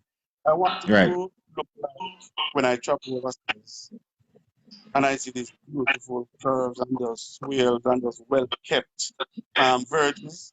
That's what I would love to see in Portmore. Great. I decided to go for one more term, which is On, the local government election due any time now. And I decided to go one more time for the next 4 years. And if I succeed in that, I will be going all out in beautification to so I Portmore. can achieve that. So are you the sitting councillor now for your division? Yes, I am. Matter of fact, of 12 councillors in Portmore, as a first timer, I went up in 2016 November, and I came Right. out with the widest margin of victory in Portmore. Good, good, I good. get the biggest margin of victory in Portmore. Because you're a people person. You see, in politics, like, it doesn't matter which party you favor, there are people who will always see and know the people who are people person, the people who are genuinely there to help, regardless of which party they represent. So I think you're kind of one of those people who have the interests of all your fellow people at heart, and it's always going to show because you're always doing kind, good deeds for the community. Think about it, when I was campaigning to be a councillor, I campaigned to represent the People's National Party. Yes, I proudly campaigned on the People's National Party banner. But once you've yes, been elected, you're the people's councillor. So I know no color then. exactly. If you're gonna choose color as a sitting councillor, you're going nowhere. I'm the people's councillor. And even quite recently, since we have all this every rain, a lady called me and our introduction to me was she's one of the biggest supporters of the PNP, our son, our daughters, our husband and stuff. And Mm-hmm. I see the path that she was going. So I say, and say, and me need help now. I say, "Yeah, okay, you identify your goal and not gonna make me move any fast. If we can help, we will help. Next time you call me for help, ask me for help and don't show me no colors. Because I'm the people's councillor and not councillor. I represent the People's National Party politically, but I represent people locally. I'm not a councillor that can say, "Oh, you're PNP, so me I look out for you." You're a Jamaican. You live in my division, right? Yeah, You're my constituents. You're from the Elcha division. You have a problem. I'm not going to step over you. And that's doesn't how matter. a lot of my support coming now. Because right now, I can tell you, a lot of my supporter now, a matter of fact, I can tell you also that there's this gentleman who other people trying to change. But gentleman tell me, MP tell me that at 25 years, I try to get that man to come and walk with him and say, PNP.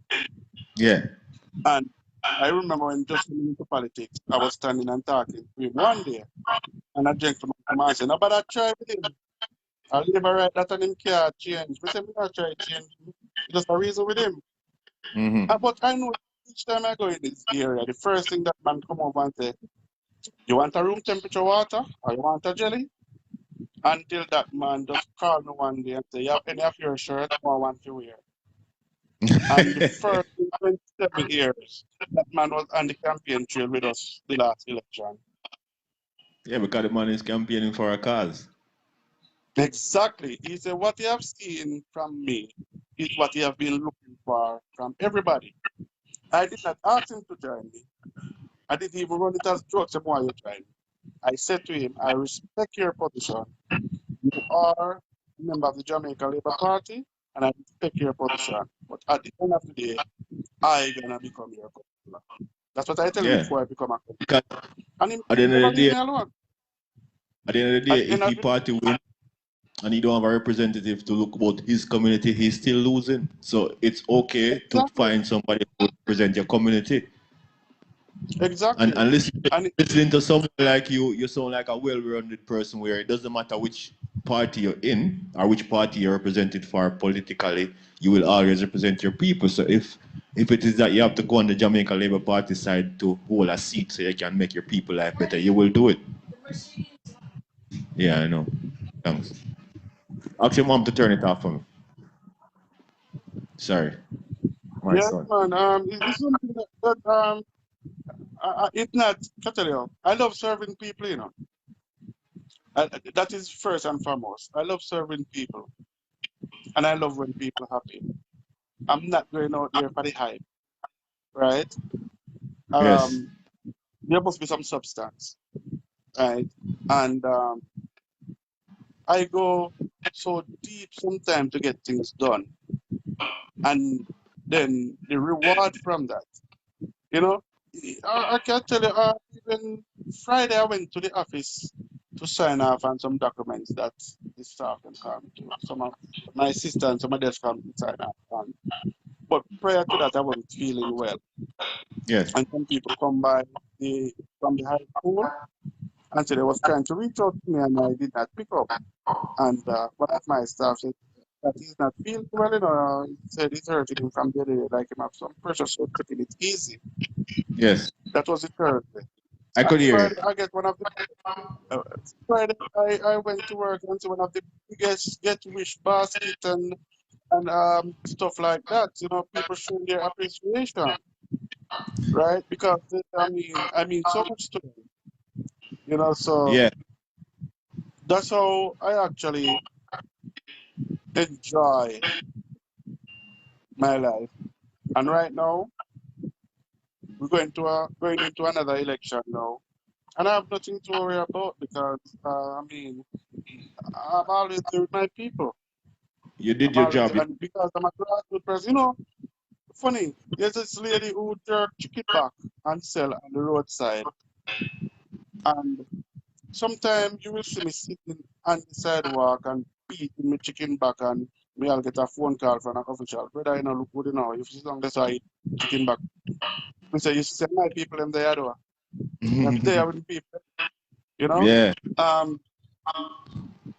People ask me why I stop and talk to everybody who wants to talk to me. And I give them a scenario. I tell them that when I was growing up, I hear a story of the three bikers that was going up Perch. And a madman, homeless man, was fanning Yes. them down Right. and then fanning them. And the one person who stopped to hear what they had to say, he said to them, he said to that person, around the corner, an aisle truck turnover, and there was an aisle truck that turnover, and there was an ice spill, there was a separate.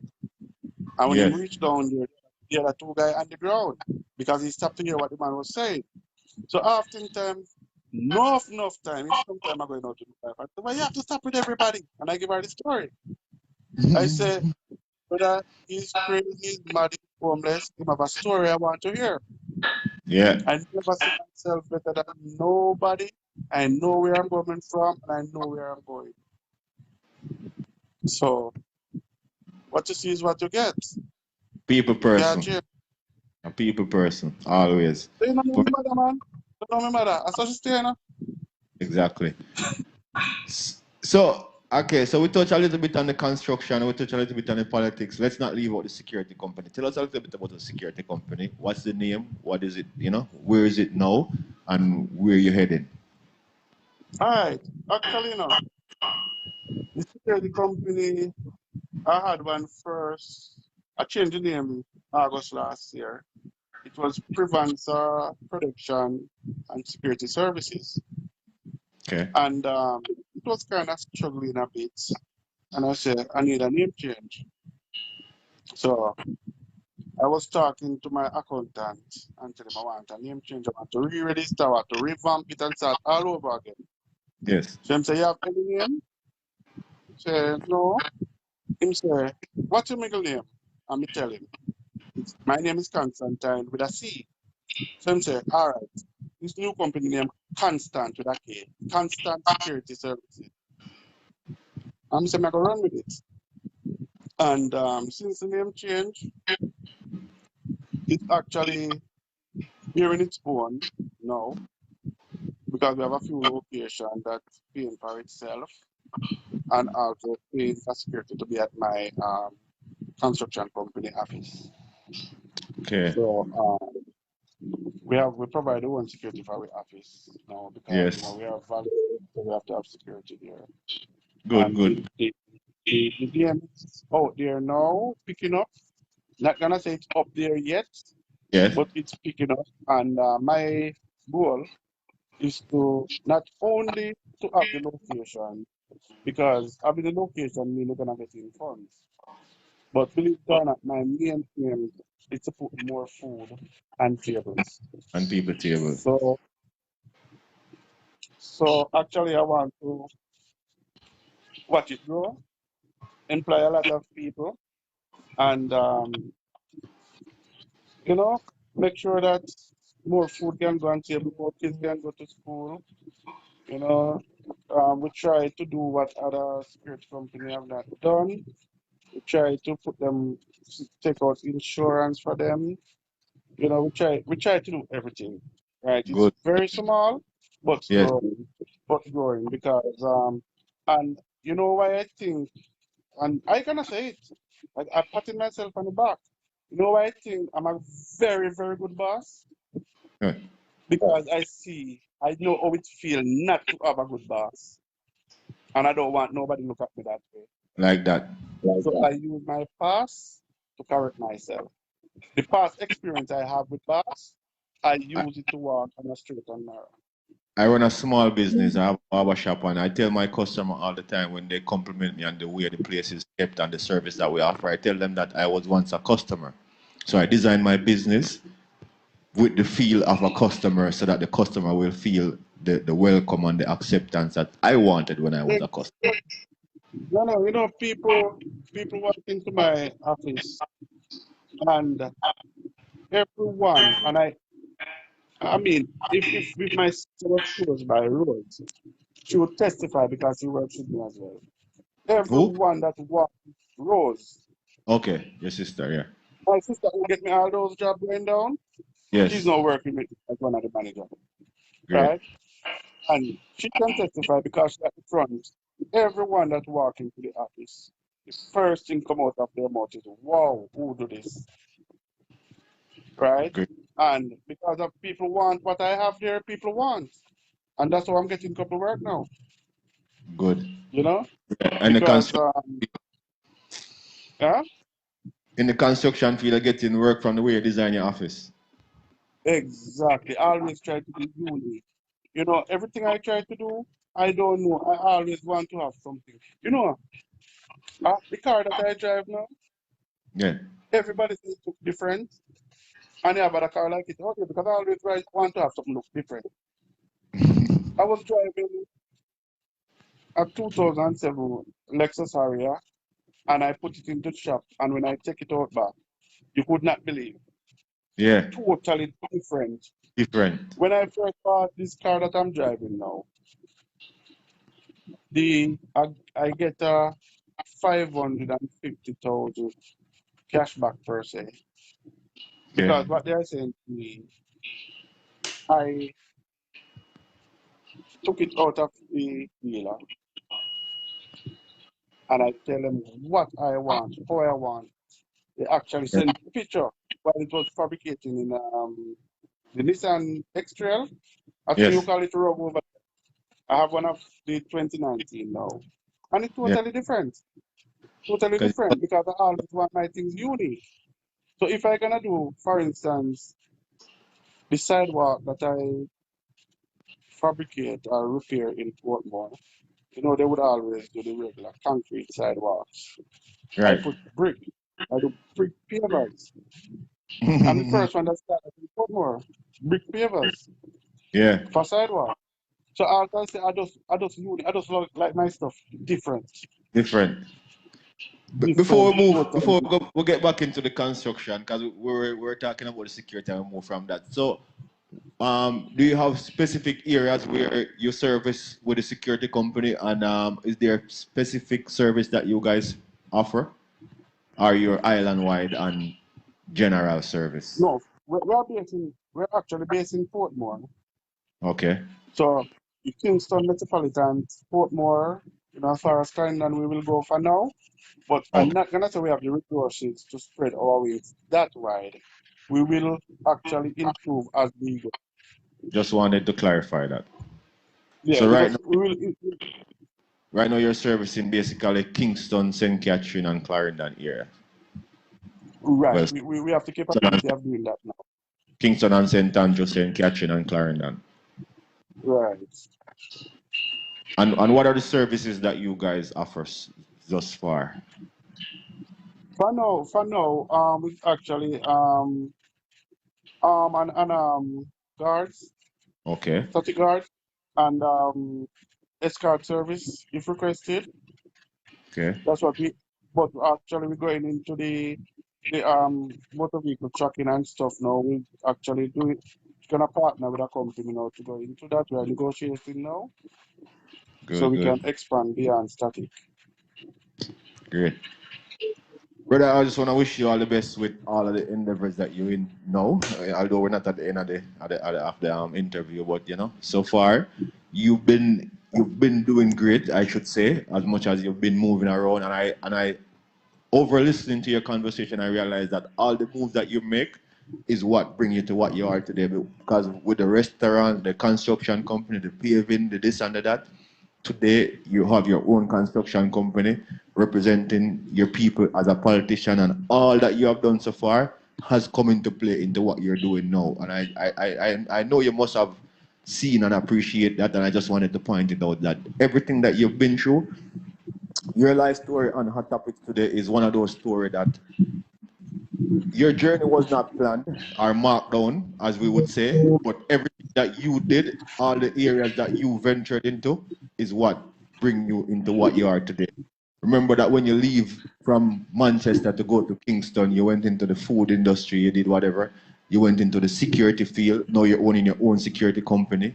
Now you're running your own construction company, and that all comes from all the mishap. And sometimes probably if you should sit down and really tell us in depth your story, you would tell us that each time when you lost that job, each time when that point come when you had to give up on whatever you were doing, it was like the worst time in your life, which is most of us experience. But each time after that worst point in your life, it elevated to a next level, which you then appreciate more.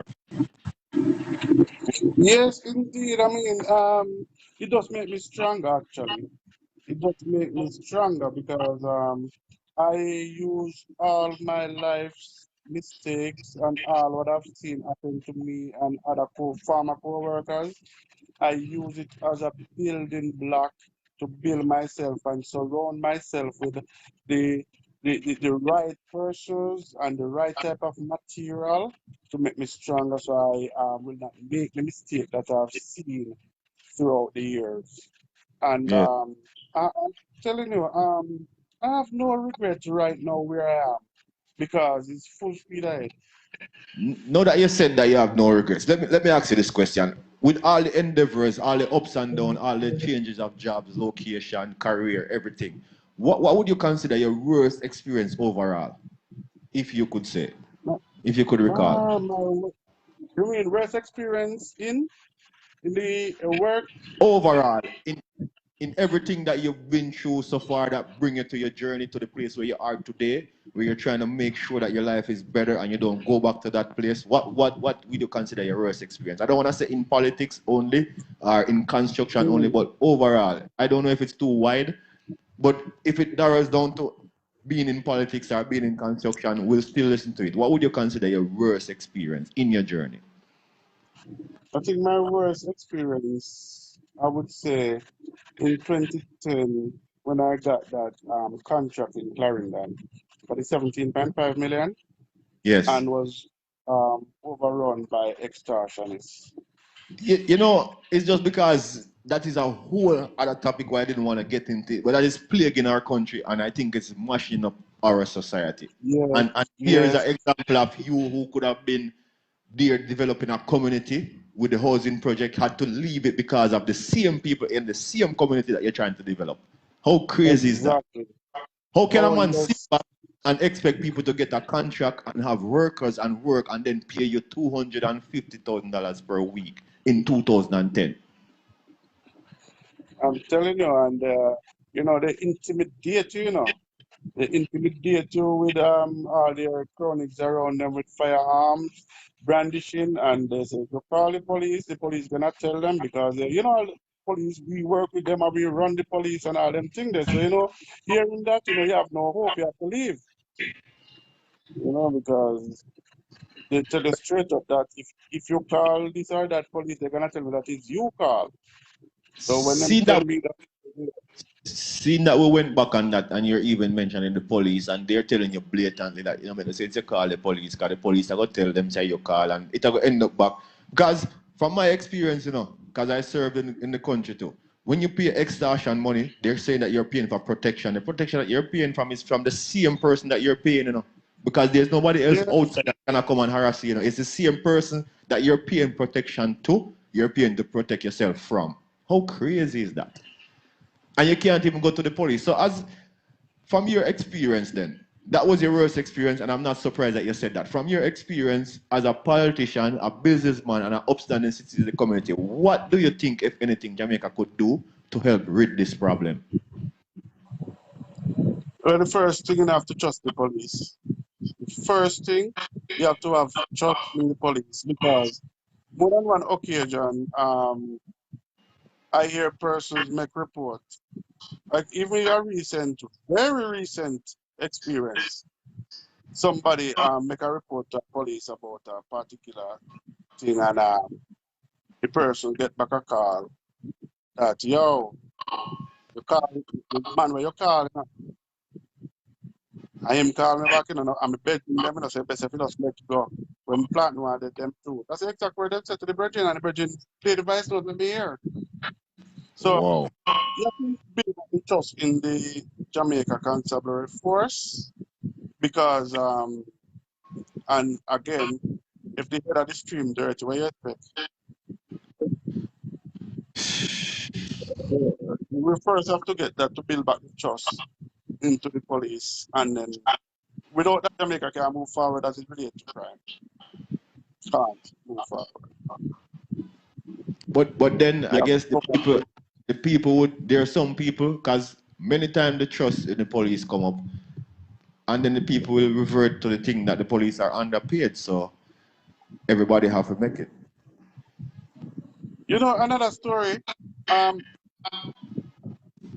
I hate to say this, but some of the time, even our very own lawman that should be protecting us, you check it out. They are. Let's not say it. Let's move on. The next thing.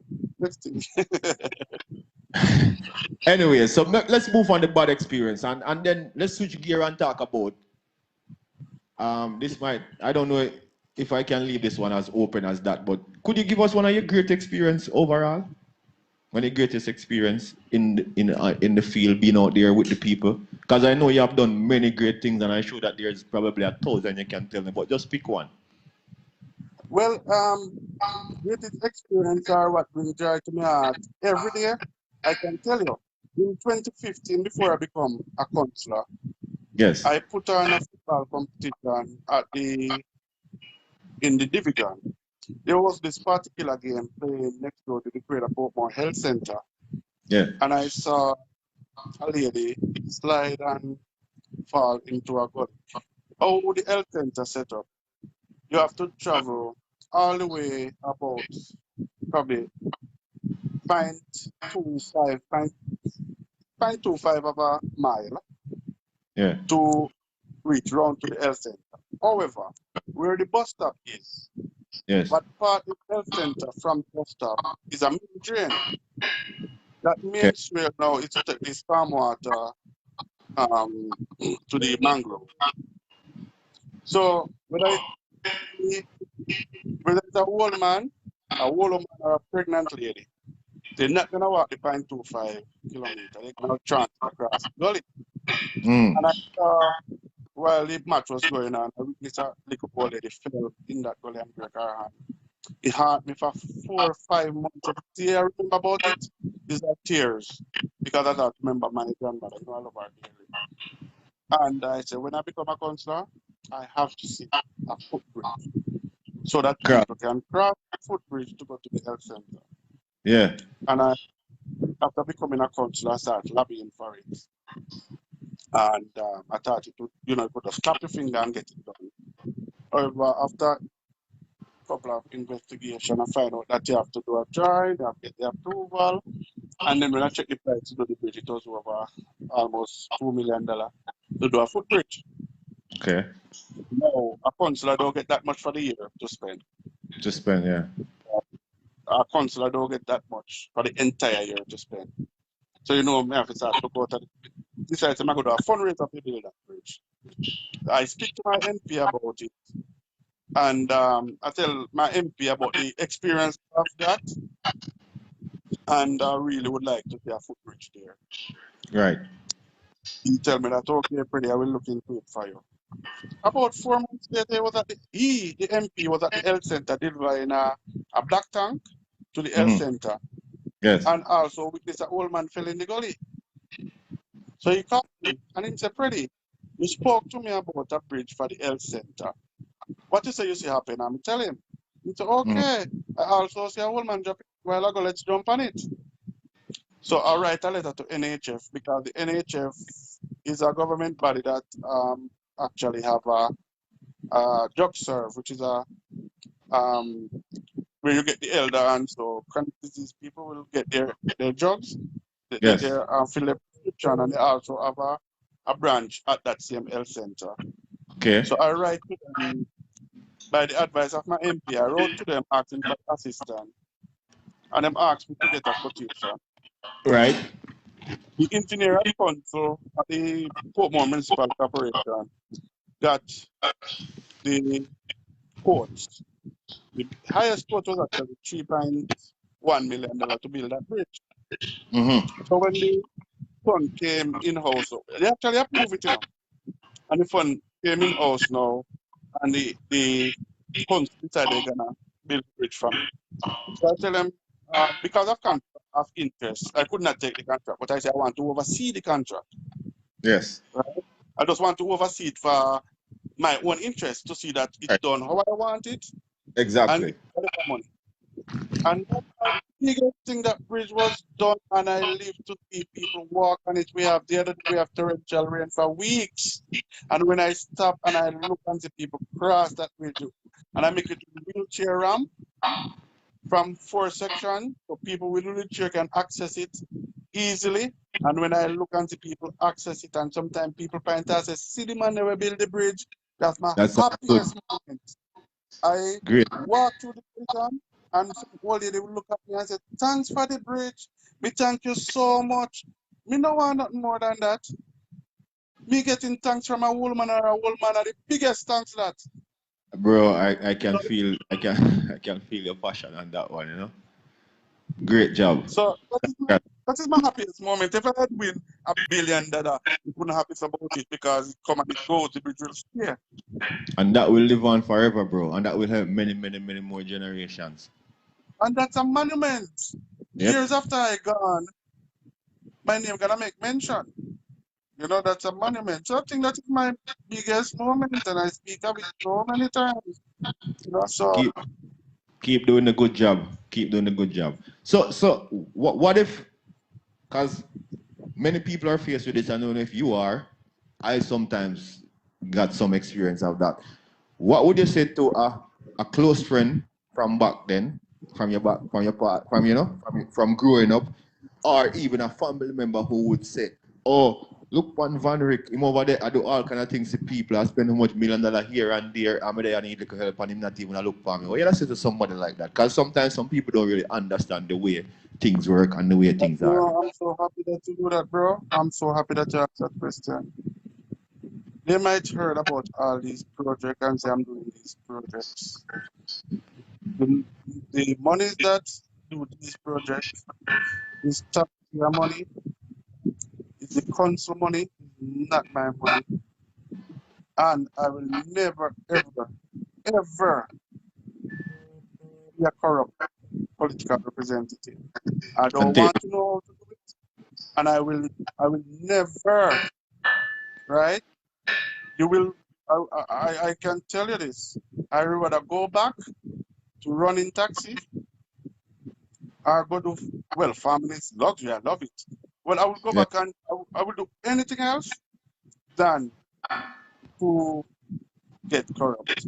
So, all those bridge, all those servers that I spoke about, and all those lovely things I'm doing, it is the public fund, most of them. Outside of that, when I do my welcome signs, it's But because I'm in construction, so I can use my workers to do it. So it costs me little or nothing. and I think one of the things that people have to understand too, when you're now living in an area where this is now home, this is where the people are, this is where you get up and grow every day. So I mentioned that because you mentioned fixing up the road to your community. And then I would look at it and we're from the same area and people might think, okay, but we need road in a full area to fix. And some people might not even think to realize that no, Vanrick Preddie is not no anymore living in Cocoa and he's representing in Portmore. So he's gonna get more stuff done in Portmore through his facility and resources than he can offer in Manchester. So I just wanted to make that clear because when I come from the same place, I know how some of we people them think. I just know I had to ask that question and help you to point out the fact because, as I said, in a smaller scale, maybe not as big as you, I face the same thing too. Cause Let me narrate down for you, John. Let me narrate it for you. yeah, Whatever I do with the public fund, we have a department at the council, the engineering department. They have to go and take a picture of the area before and picture after. I cannot take them out of the area to take a picture because when you go to the auditors, they're gonna say this is not Portmore, where it is road, exactly. how come it's not there? And that I would say this appropriation of funds, and I have to give answer for that. Each council division get their own allocation to spend in their council division. If I spend it outside of the council division, I have to give answers. Yeah. All right. So you're now in the construction field, owning your own company. You build thousands of houses, as we know, with the new era housing development project. I know you have your own place, your own house. I don't know if you design it exactly how you would want, but tell me about your dream house. If you were supposed to design your dream home, what are some of the things that you would put in it? This is the man who would know want something different. All right. Actually, when I first built this house that I'm living in now, and I said to my NP, because years, being rapping with my NP because I always want to be around them because, Michael Mandy is like my daddy. So, Mm, I always want to be around politicians. I said to my MP that, he come and say, I like it, you build it. Me say, yes, and, I love it, and this is my dream home. He look at me as fan on the shoulder. I said, no, it's not. This is your first home and not the dream house. mm. And I said, all right, he said, wait until you get more up there. And I end up right now, I end up about property in Elsha from 2014 before I become a councillor. I end up bought a piece of property in the Elsha area, overlooking the Mm. sea. Love, and Yeah. actually, my drawing done now. I designed it with the master bedroom took up almost one side of the house, of course. As you asked me, I've designed it, and It actually have balcony to the seaside, balcony to the lake, that we call it Great Salpan, and open concept, of course, open concept, living room to ceiling. So I don't know how to explain it, but you Movie know, theater. when you come down, you will be vacationing there. Movie theater. Game No, room. no, no. Game. We don't reach there yet. Actually, yes, I have a man then, yes, where we'll have our big screen, but Anyways, I just want to ask you upon the live public so that please, sir, just give me the opportunity to visit once, okay? I just want to come on the balcony and look at the sea and take one picture, all right? when it's ready, my brother, anytime. Thank you. Yeah, man. You know, I know I've had you over 2 hours now, so I'm gonna let you go. Thanks to your wife for allowing me to have you on the live for so long. You know, she probably would need some. Today is Sunday, you probably have to help brush up the rice I and know. peas. Remember, you're the chef, you know. I'm here since morning, you know. Oh, you cook already? All right, sir. Big Yeah, up to the we man who work helped since out morning. wifey. I was on the job this morning, so I just leave to come and catch you. Oh, you take a break for come take me, so me have to thank you one more for that too, cause busy man like you for Yeah, take 2 hours or over 2 hours of your schedule is like an honor to me. So I really appreciate it, cause I know you're busy. Man, when I take no vacation in a many years, find 2 hours to me have to I appreciate that. need it. Yeah. You know, last December I said I took a vacation and go to New York. When I reached up there, my wife cousin was building a storeroom. Lord G. Wanted to build a storeroom. And I spent 18 days up there and I leave 3 o'clock. I was supposed to catch a flight 6 o'clock and I put on the tools for the 18 days and I put on the tool 1:45 to go and get ready for the airport. So I still Wow. didn't get the big.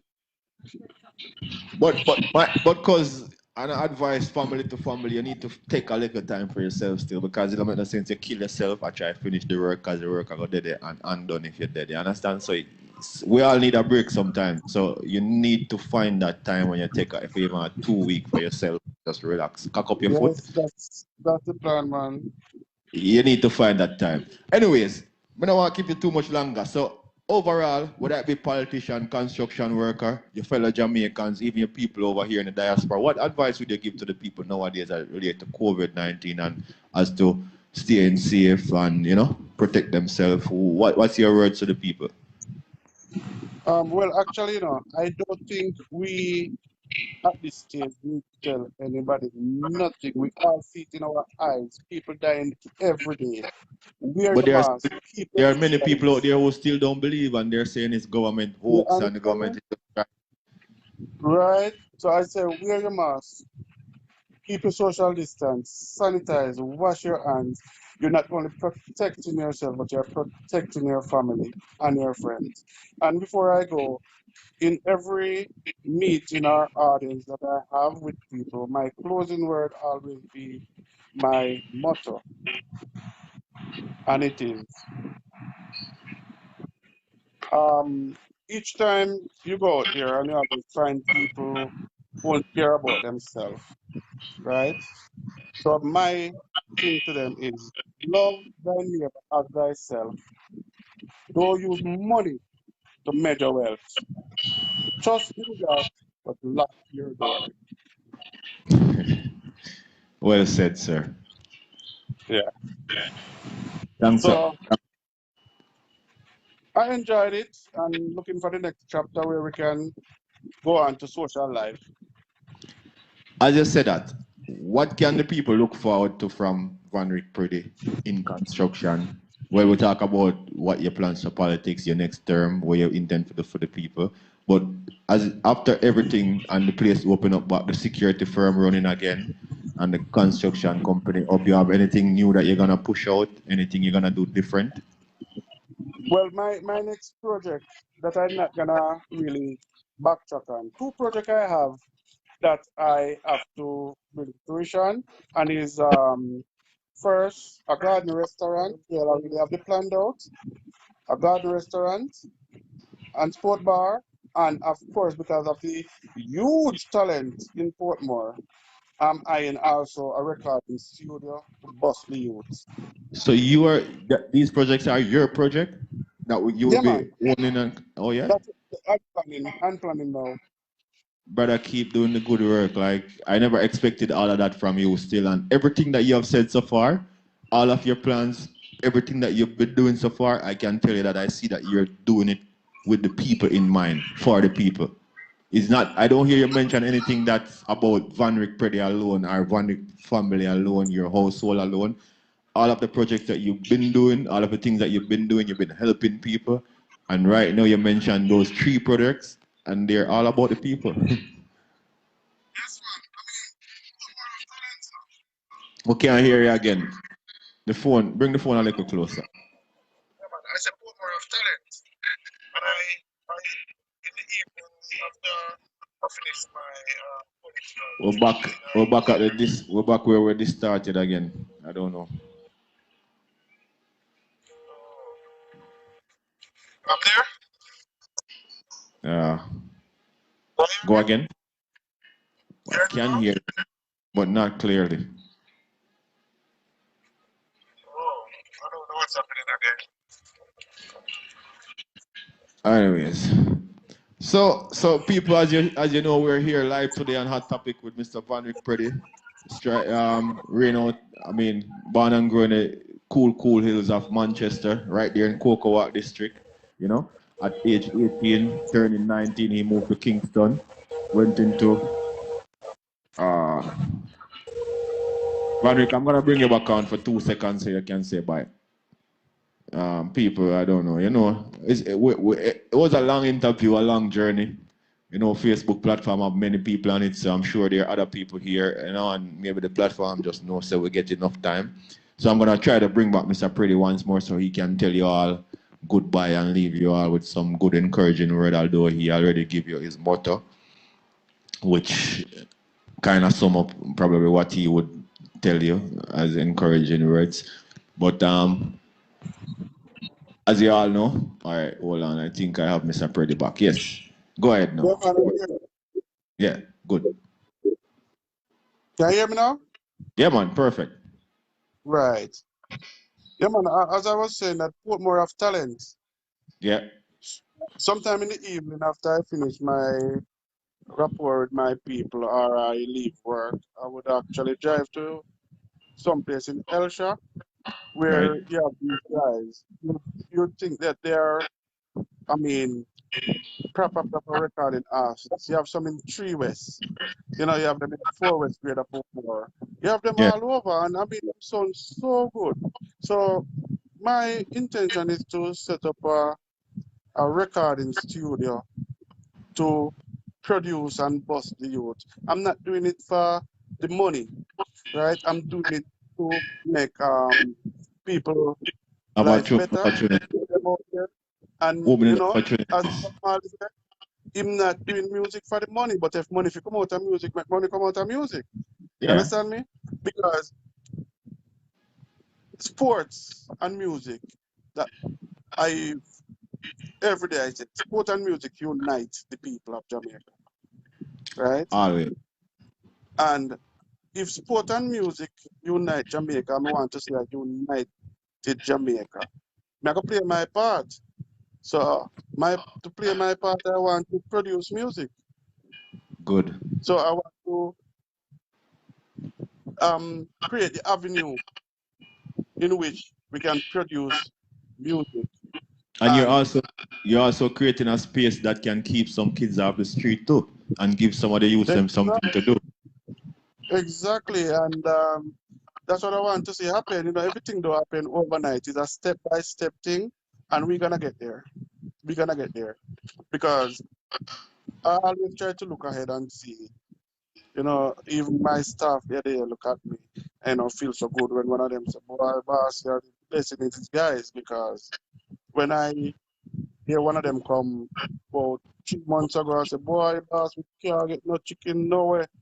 And we said, "Me have the space at the office." So I go ahead and build a full crib. And what I do, I put chicken in there. And every fortnight, it's off and I go home and go with 2 chicken. You know? So we have to just do what we can do to make people feel wanted and welcome. And we get Oh, more out of them. when you keep mentioning so much great things that you do, so let me ask you one. I know I want to let you go and you go on your Sunday evening and go have your time. But when it comes to seeing a person like you who does so much great things, how do you deal with negativity when it come at you? What about negative comments, negative feedback? Because it doesn't matter how good you are, those things will come at you. How do you deal with negativity? And tell you the truth, I'm not gonna hide it, and people who know me, especially in politics, can take I'm very thin skin. When people criticize me, I can't take criticism. You know why? Because I always try to do good. And when if I should hear anybody say, which is very weird, I'm not gonna say it happened. Yeah. Regular. You will have somebody who has something to say, have very thin skin about that. I say, why should somebody say that? Because my staff when look at me and I mean they would look at me and say they would have want to be like I should have somebody working for instance in the ferry area and them hear that me in the Elsha area they would want to be around me. They're over protective of me then. All my staff they would call me around the clock, boss, you alright, you alone if you're traveling or boss, what, Yeah. because the way you deal with them, you know. Sometimes they will say them well, for born and you walk hard, but you want to know if you're asleep and because you don't get no time for yourself, you want to make sure you have rest. And the moment me left the yard, they want to Yeah. track me every move. They want to track me every move. And see, in the political really have quite a few people as well who would check up on me every now and again. Boss, you alright? Boss, nobody work too hard. Boss, you know, reach home yet. Well, you still have to power WhatsApp, me see you online. You need to go and sleep and thing. So I guess the negative not hardly come your way. No, but when it comes, I can't take it. Honestly, I'm not And gonna hide that. Can't angle it. I But guess it come with the that's job. probably that's probably one of the reasons why you always strive to do good and help everybody, because you're just not on the Yeah, negative. Yeah, yeah, yeah. yeah. Why? I don't know. I don't know. More I say. We just want to big up the man them over Hellshire with the steam fish and crackers and the fry fish them and something. Why you division, me I tell you, people if you don't Well, never come go and Hellshire. yes, man, I'm my place, man. The short when I come because are the best. Me used to go to Oh, Hellshire. I know say if I drop all at Hellshire and me and your par, I know say I go be a walk. Yo, me I go come to Jamaica come check you, because I go feel like a star. yes, man. I Yeah, man. Me have a little thing. I think me gonna get it copyright soon. Me doing the Elsha. Me doing some caps now and some shirts, right? Yeah. I'm gonna send you some pictures. We have the crocodile, we have the crab, and we have the cactus. We have See. Eltra with Pride, Eltra vibes, and Spirit of Eltra. Tomorrow morning, it will be on the road. Tomorrow morning. Send me the picture. Yeah, I'm gonna send it to you as I hang up. It's Eltra with Pride, Spirit of Eltra, and Eltra with Love. And I mean, one day after I put it out there and advertise it, I get 67 orders. Wow. One day. And 22 of those are straight out of Florida. Wow. Yeah, so actually tomorrow I'm supposed to touch the road. So, I don't know about nobody else, I don't know about now. I come from Manchester. We know we have a little Ochi and them thing, but and we know say have Port Royal, but to me there's nowhere like Elsha. Elsha stands on its own. Elsha is a name brand, brother. Trust me. Elsha are the best. I mean, them that know them stuff. Know them stuff. Tell you. So, Mr. Preddie, once more, I want to say thank you for your evening, sir, and I want you to close. And anybody you want to say thank you to, big up to, anybody name you want to call, anyhow long you want to take to say goodbye. I just want to let you know that I appreciate your time. Thank you for being here. In closing, I just want you to take yourself out. blessing, bro. I think my brothers are watching. Anton, Patrick. I think I see Dana on as well, which is my brother's wife. I don't know if Rose is on. Vilton, Everton. Those are all my brothers. Jeff, of course. you know, Jeff is my smaller brother. He's also working with me. You I'm know, sorry, yeah. That one slipped me because I observed that Jeff do a lot of things with you in the construction company. So you actually have Jeff working with you. But he's not in yes, Jamaica. actually, yes, man, he's here now. Man. Matter of fact, the reason why he left Trinidad, you know, to come and join with me to help me, Good, good, good, because good, good. he told him that he want to come and when I start the company to help me out, and you know, and he's been a blessing to me. He's really helping me, taking a lot of the pressure off my head, and Yeah. also I must give thanks as well to Christopher, to Christopher Brown and Winston Brown, who is also two of my other supervisors that working with me. Yeah. Today is Sunday, and both of them is on the job now because we have a deadline for a project, which is Okay. Wednesday, and we're trying to reach the deadline. And they don't normally work on Saturdays and Sundays, and they're out there up to this minute. They're out there trying to push in the project. Good, good. Christopher and Winston Brown are the brother-in-law of my sister Rosemary Preddie Brown. They're brother-in-law, and Okay. they are working with the company as supervisor as well, and they're also a blessing to the company. I also want to thank the support I get from wife, family, friend, you know, Jackie, Tina, my daughter, from Vanisha, Shakira, even Justin, my son, my 13-year-old son, my only son, of course.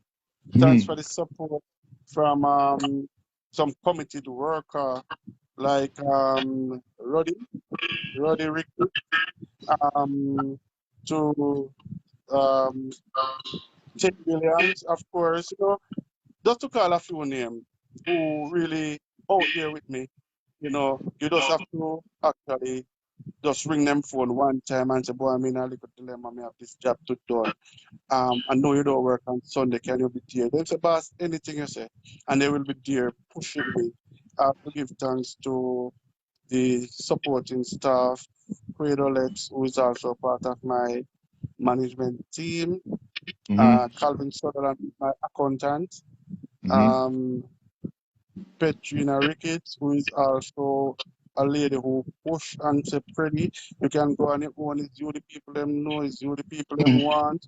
Go out there and start your thing because you notice everything happen. Them still, even after I leave the company, people still calling me and I said me them want to talk to. I import a machine from China last year to produce bricks, blocks, the whole works, and I was Yeah. encouraged to do it by a company in China Harbor. Them to produce some product for us because you do good products and know that you're on your own want to support you.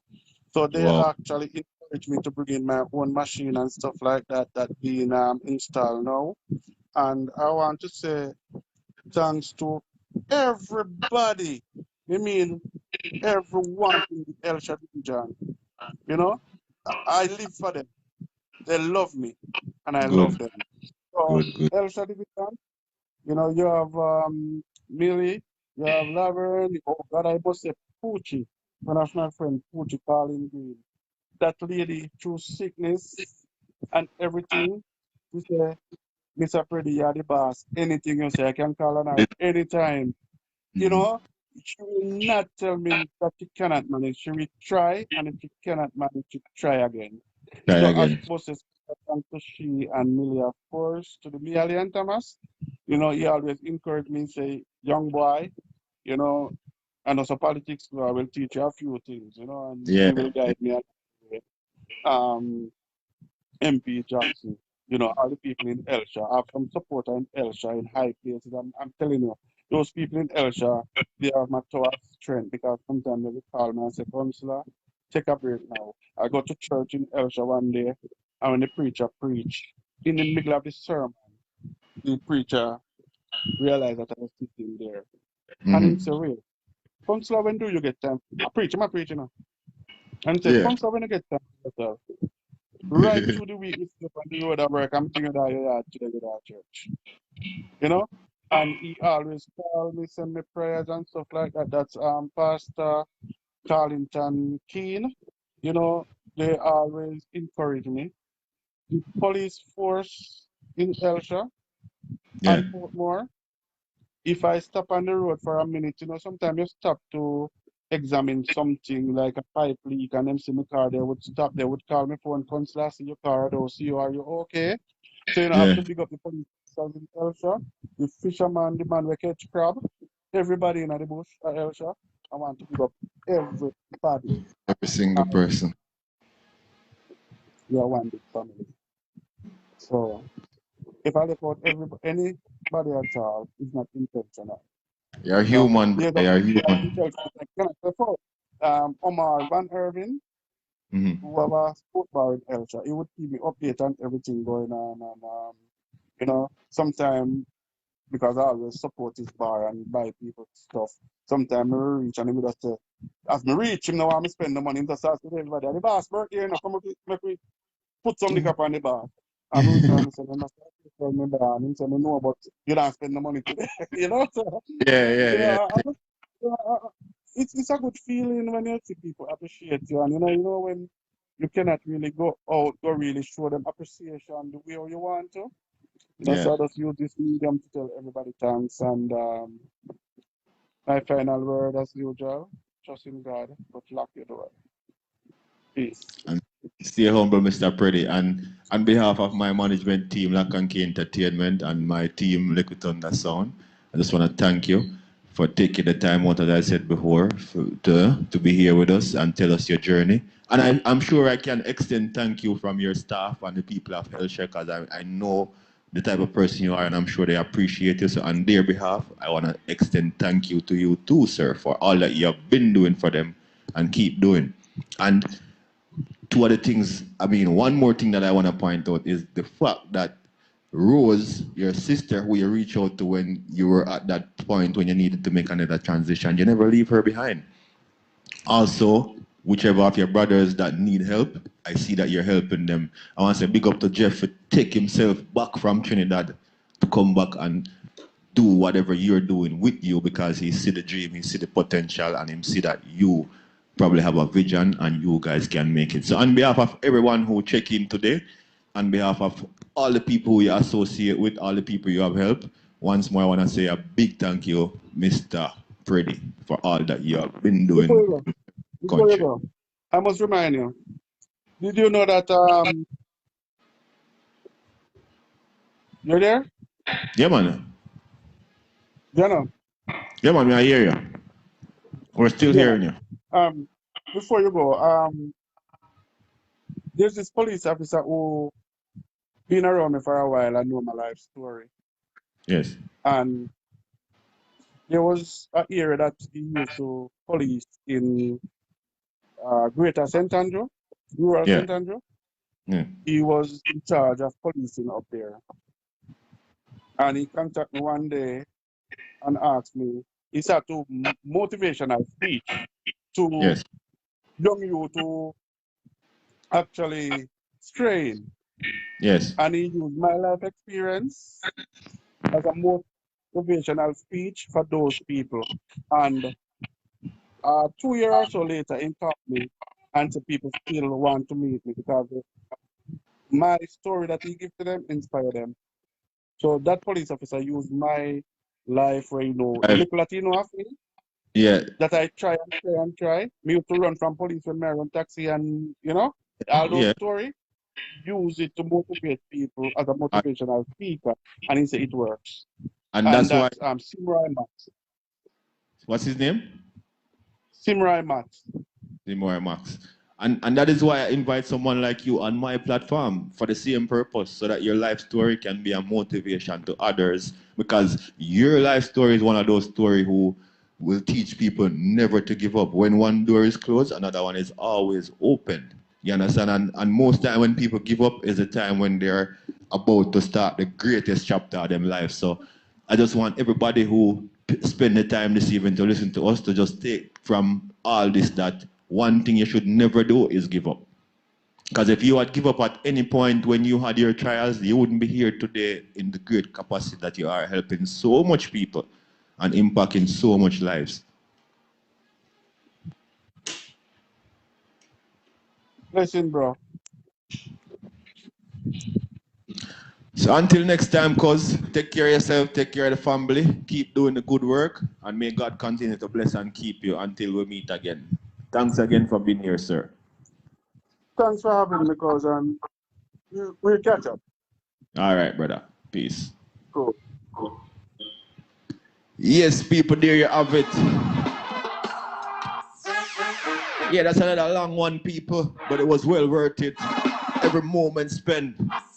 I hope that this story, this interview, this review, this sit down and chat will help someone, will inspire someone, will motivate someone. I just want you all to remember that whatever you do, never give up, because your next chapter of your life, which will be the greatest chapter, is just around the corner. Once more, enough love and enough respect to everybody where they are, Without the views, without the comments, without you sharing the live, our topic wouldn't be such a success. So I want to say thanks to everyone. Even if you just check in for 2 minutes, we do appreciate you. Same way. Big up to everybody who check us out for the first time. Do remember each and every Sunday at 2:30 p.m. you'll find me right here, right in this chair, as we discuss and go through the journey of someone else's life story with an intention to uplift, motivate, and inspire someone else. Also to highlight and promote whatever the person is doing right now. Feel free to join Hot Topic. Send me a request, send me a comment, inbox me. Link up Lock and Key Entertainment, whether it be by Hotmail or whether it be by Facebook, Instagram.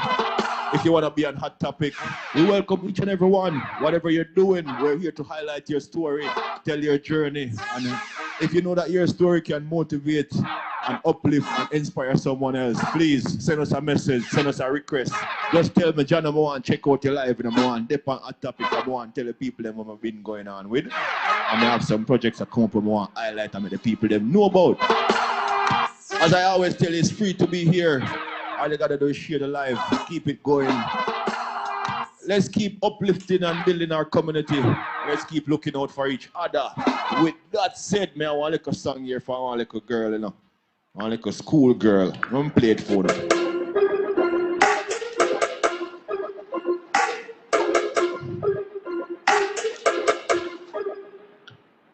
Wake up about 6:30, me have to make sure say me up well early. Put on my shoes and put on my socks and my uniform, no crush, can't depend that. Make sure me fresh, make sure me clean. Fresh hairstyles, no coconut cream. School me, I go figure take in everything. Education are the key to our dream, but we corona, no mash up everything. Go on bus driver, no school keeping. Online class, EU, them a bit clean on the street, home school have to keep. Can't bother with the online class thing already, can't bother. Yo! Big up my friend enough. Big up Abby and which part you there. One more Manchester people pan them again. What do you think about that people don't like it? Wake up about 6:30, me have to make sure say up well. We're going to put the kids them out there the online class, I'm socks and my uniform, no crush, can't watch out. That. Make sure me fresh, make sure me clean. Fresh hairstyles, no coconut cream. School me, I go figure take in everything. Education are the key to our dream, but we corona, no mash up everything. Go on bus driver, no school keeping. Online class, youth them a beat. Clean on the street, home school have to keep. Can't bother with the online class thing already. Can't bother with the online. Me can't bother with the online class thing already. The online thing, it a mash up everybody. Can't bother with the online class thing already. Can't bother with the online. Me can't bother with the online class thing already. The online thing, it a mash up everybody.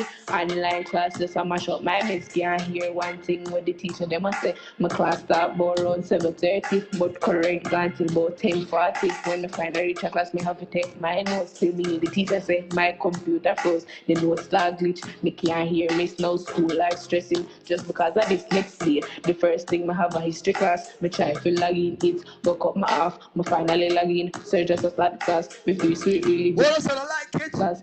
After history class, I don't have visual class. English class and IT class. I'll be brand new.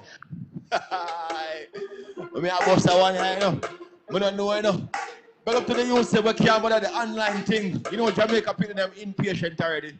Wake up about 6:30, me have to make sure say up well early. Put on my shoes and put on my socks and my uniform, no crush, can't depend that. Make sure me fresh, make sure me clean. Fresh hairstyles, no coconut cream. School me, I go to the take in everything. Education are the key to our dream, but we Corona no mash up everything. Go on bus driver, no school keeping. Online class, youth them a beat. Clean on the street, home school have a keep. Can't bother with the online class thing already. Can't bother with the online. Me can't bother with the online class thing already. The online thing, it a mash up everybody. Can't bother with the online class thing already. Can't bother with the online. Me can't bother with the online class thing already. The online thing is a mash up everybody.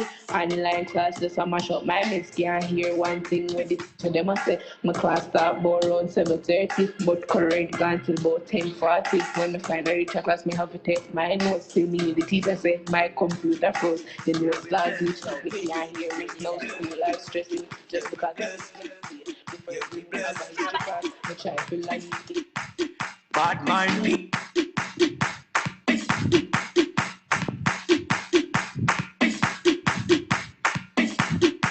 Yeah, we blessed. Yo, kids. Yeah, we blessed. Yeah, we blessed.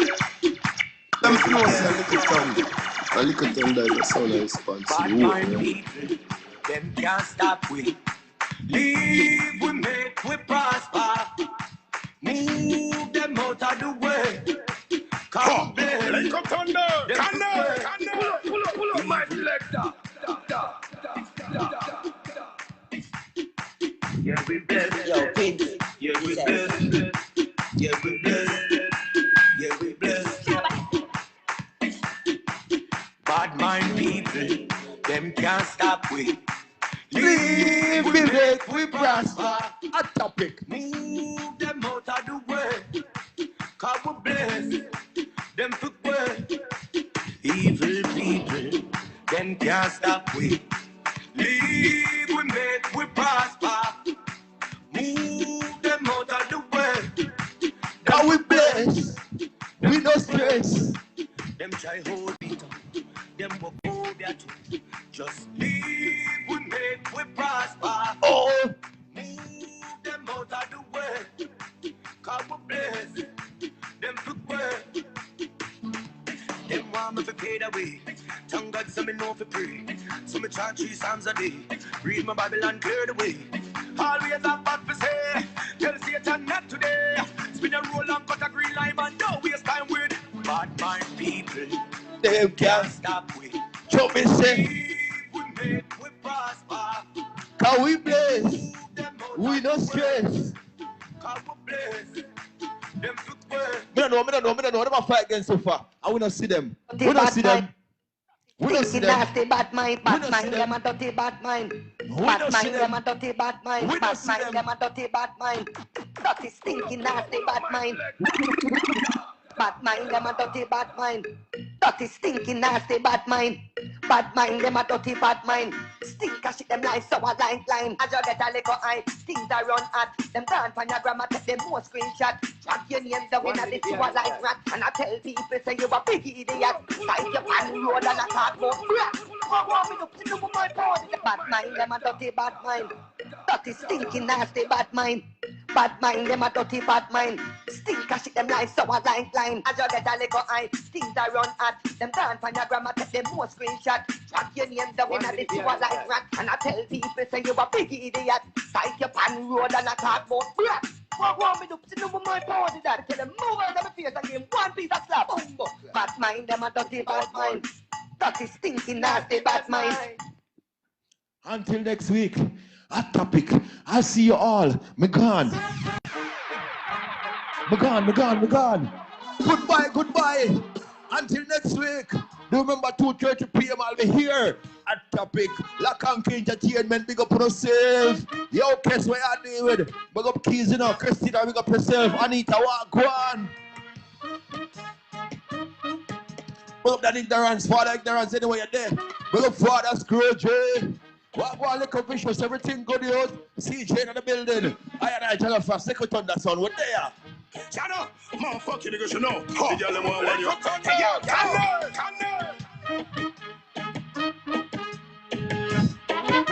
Good night, good evening.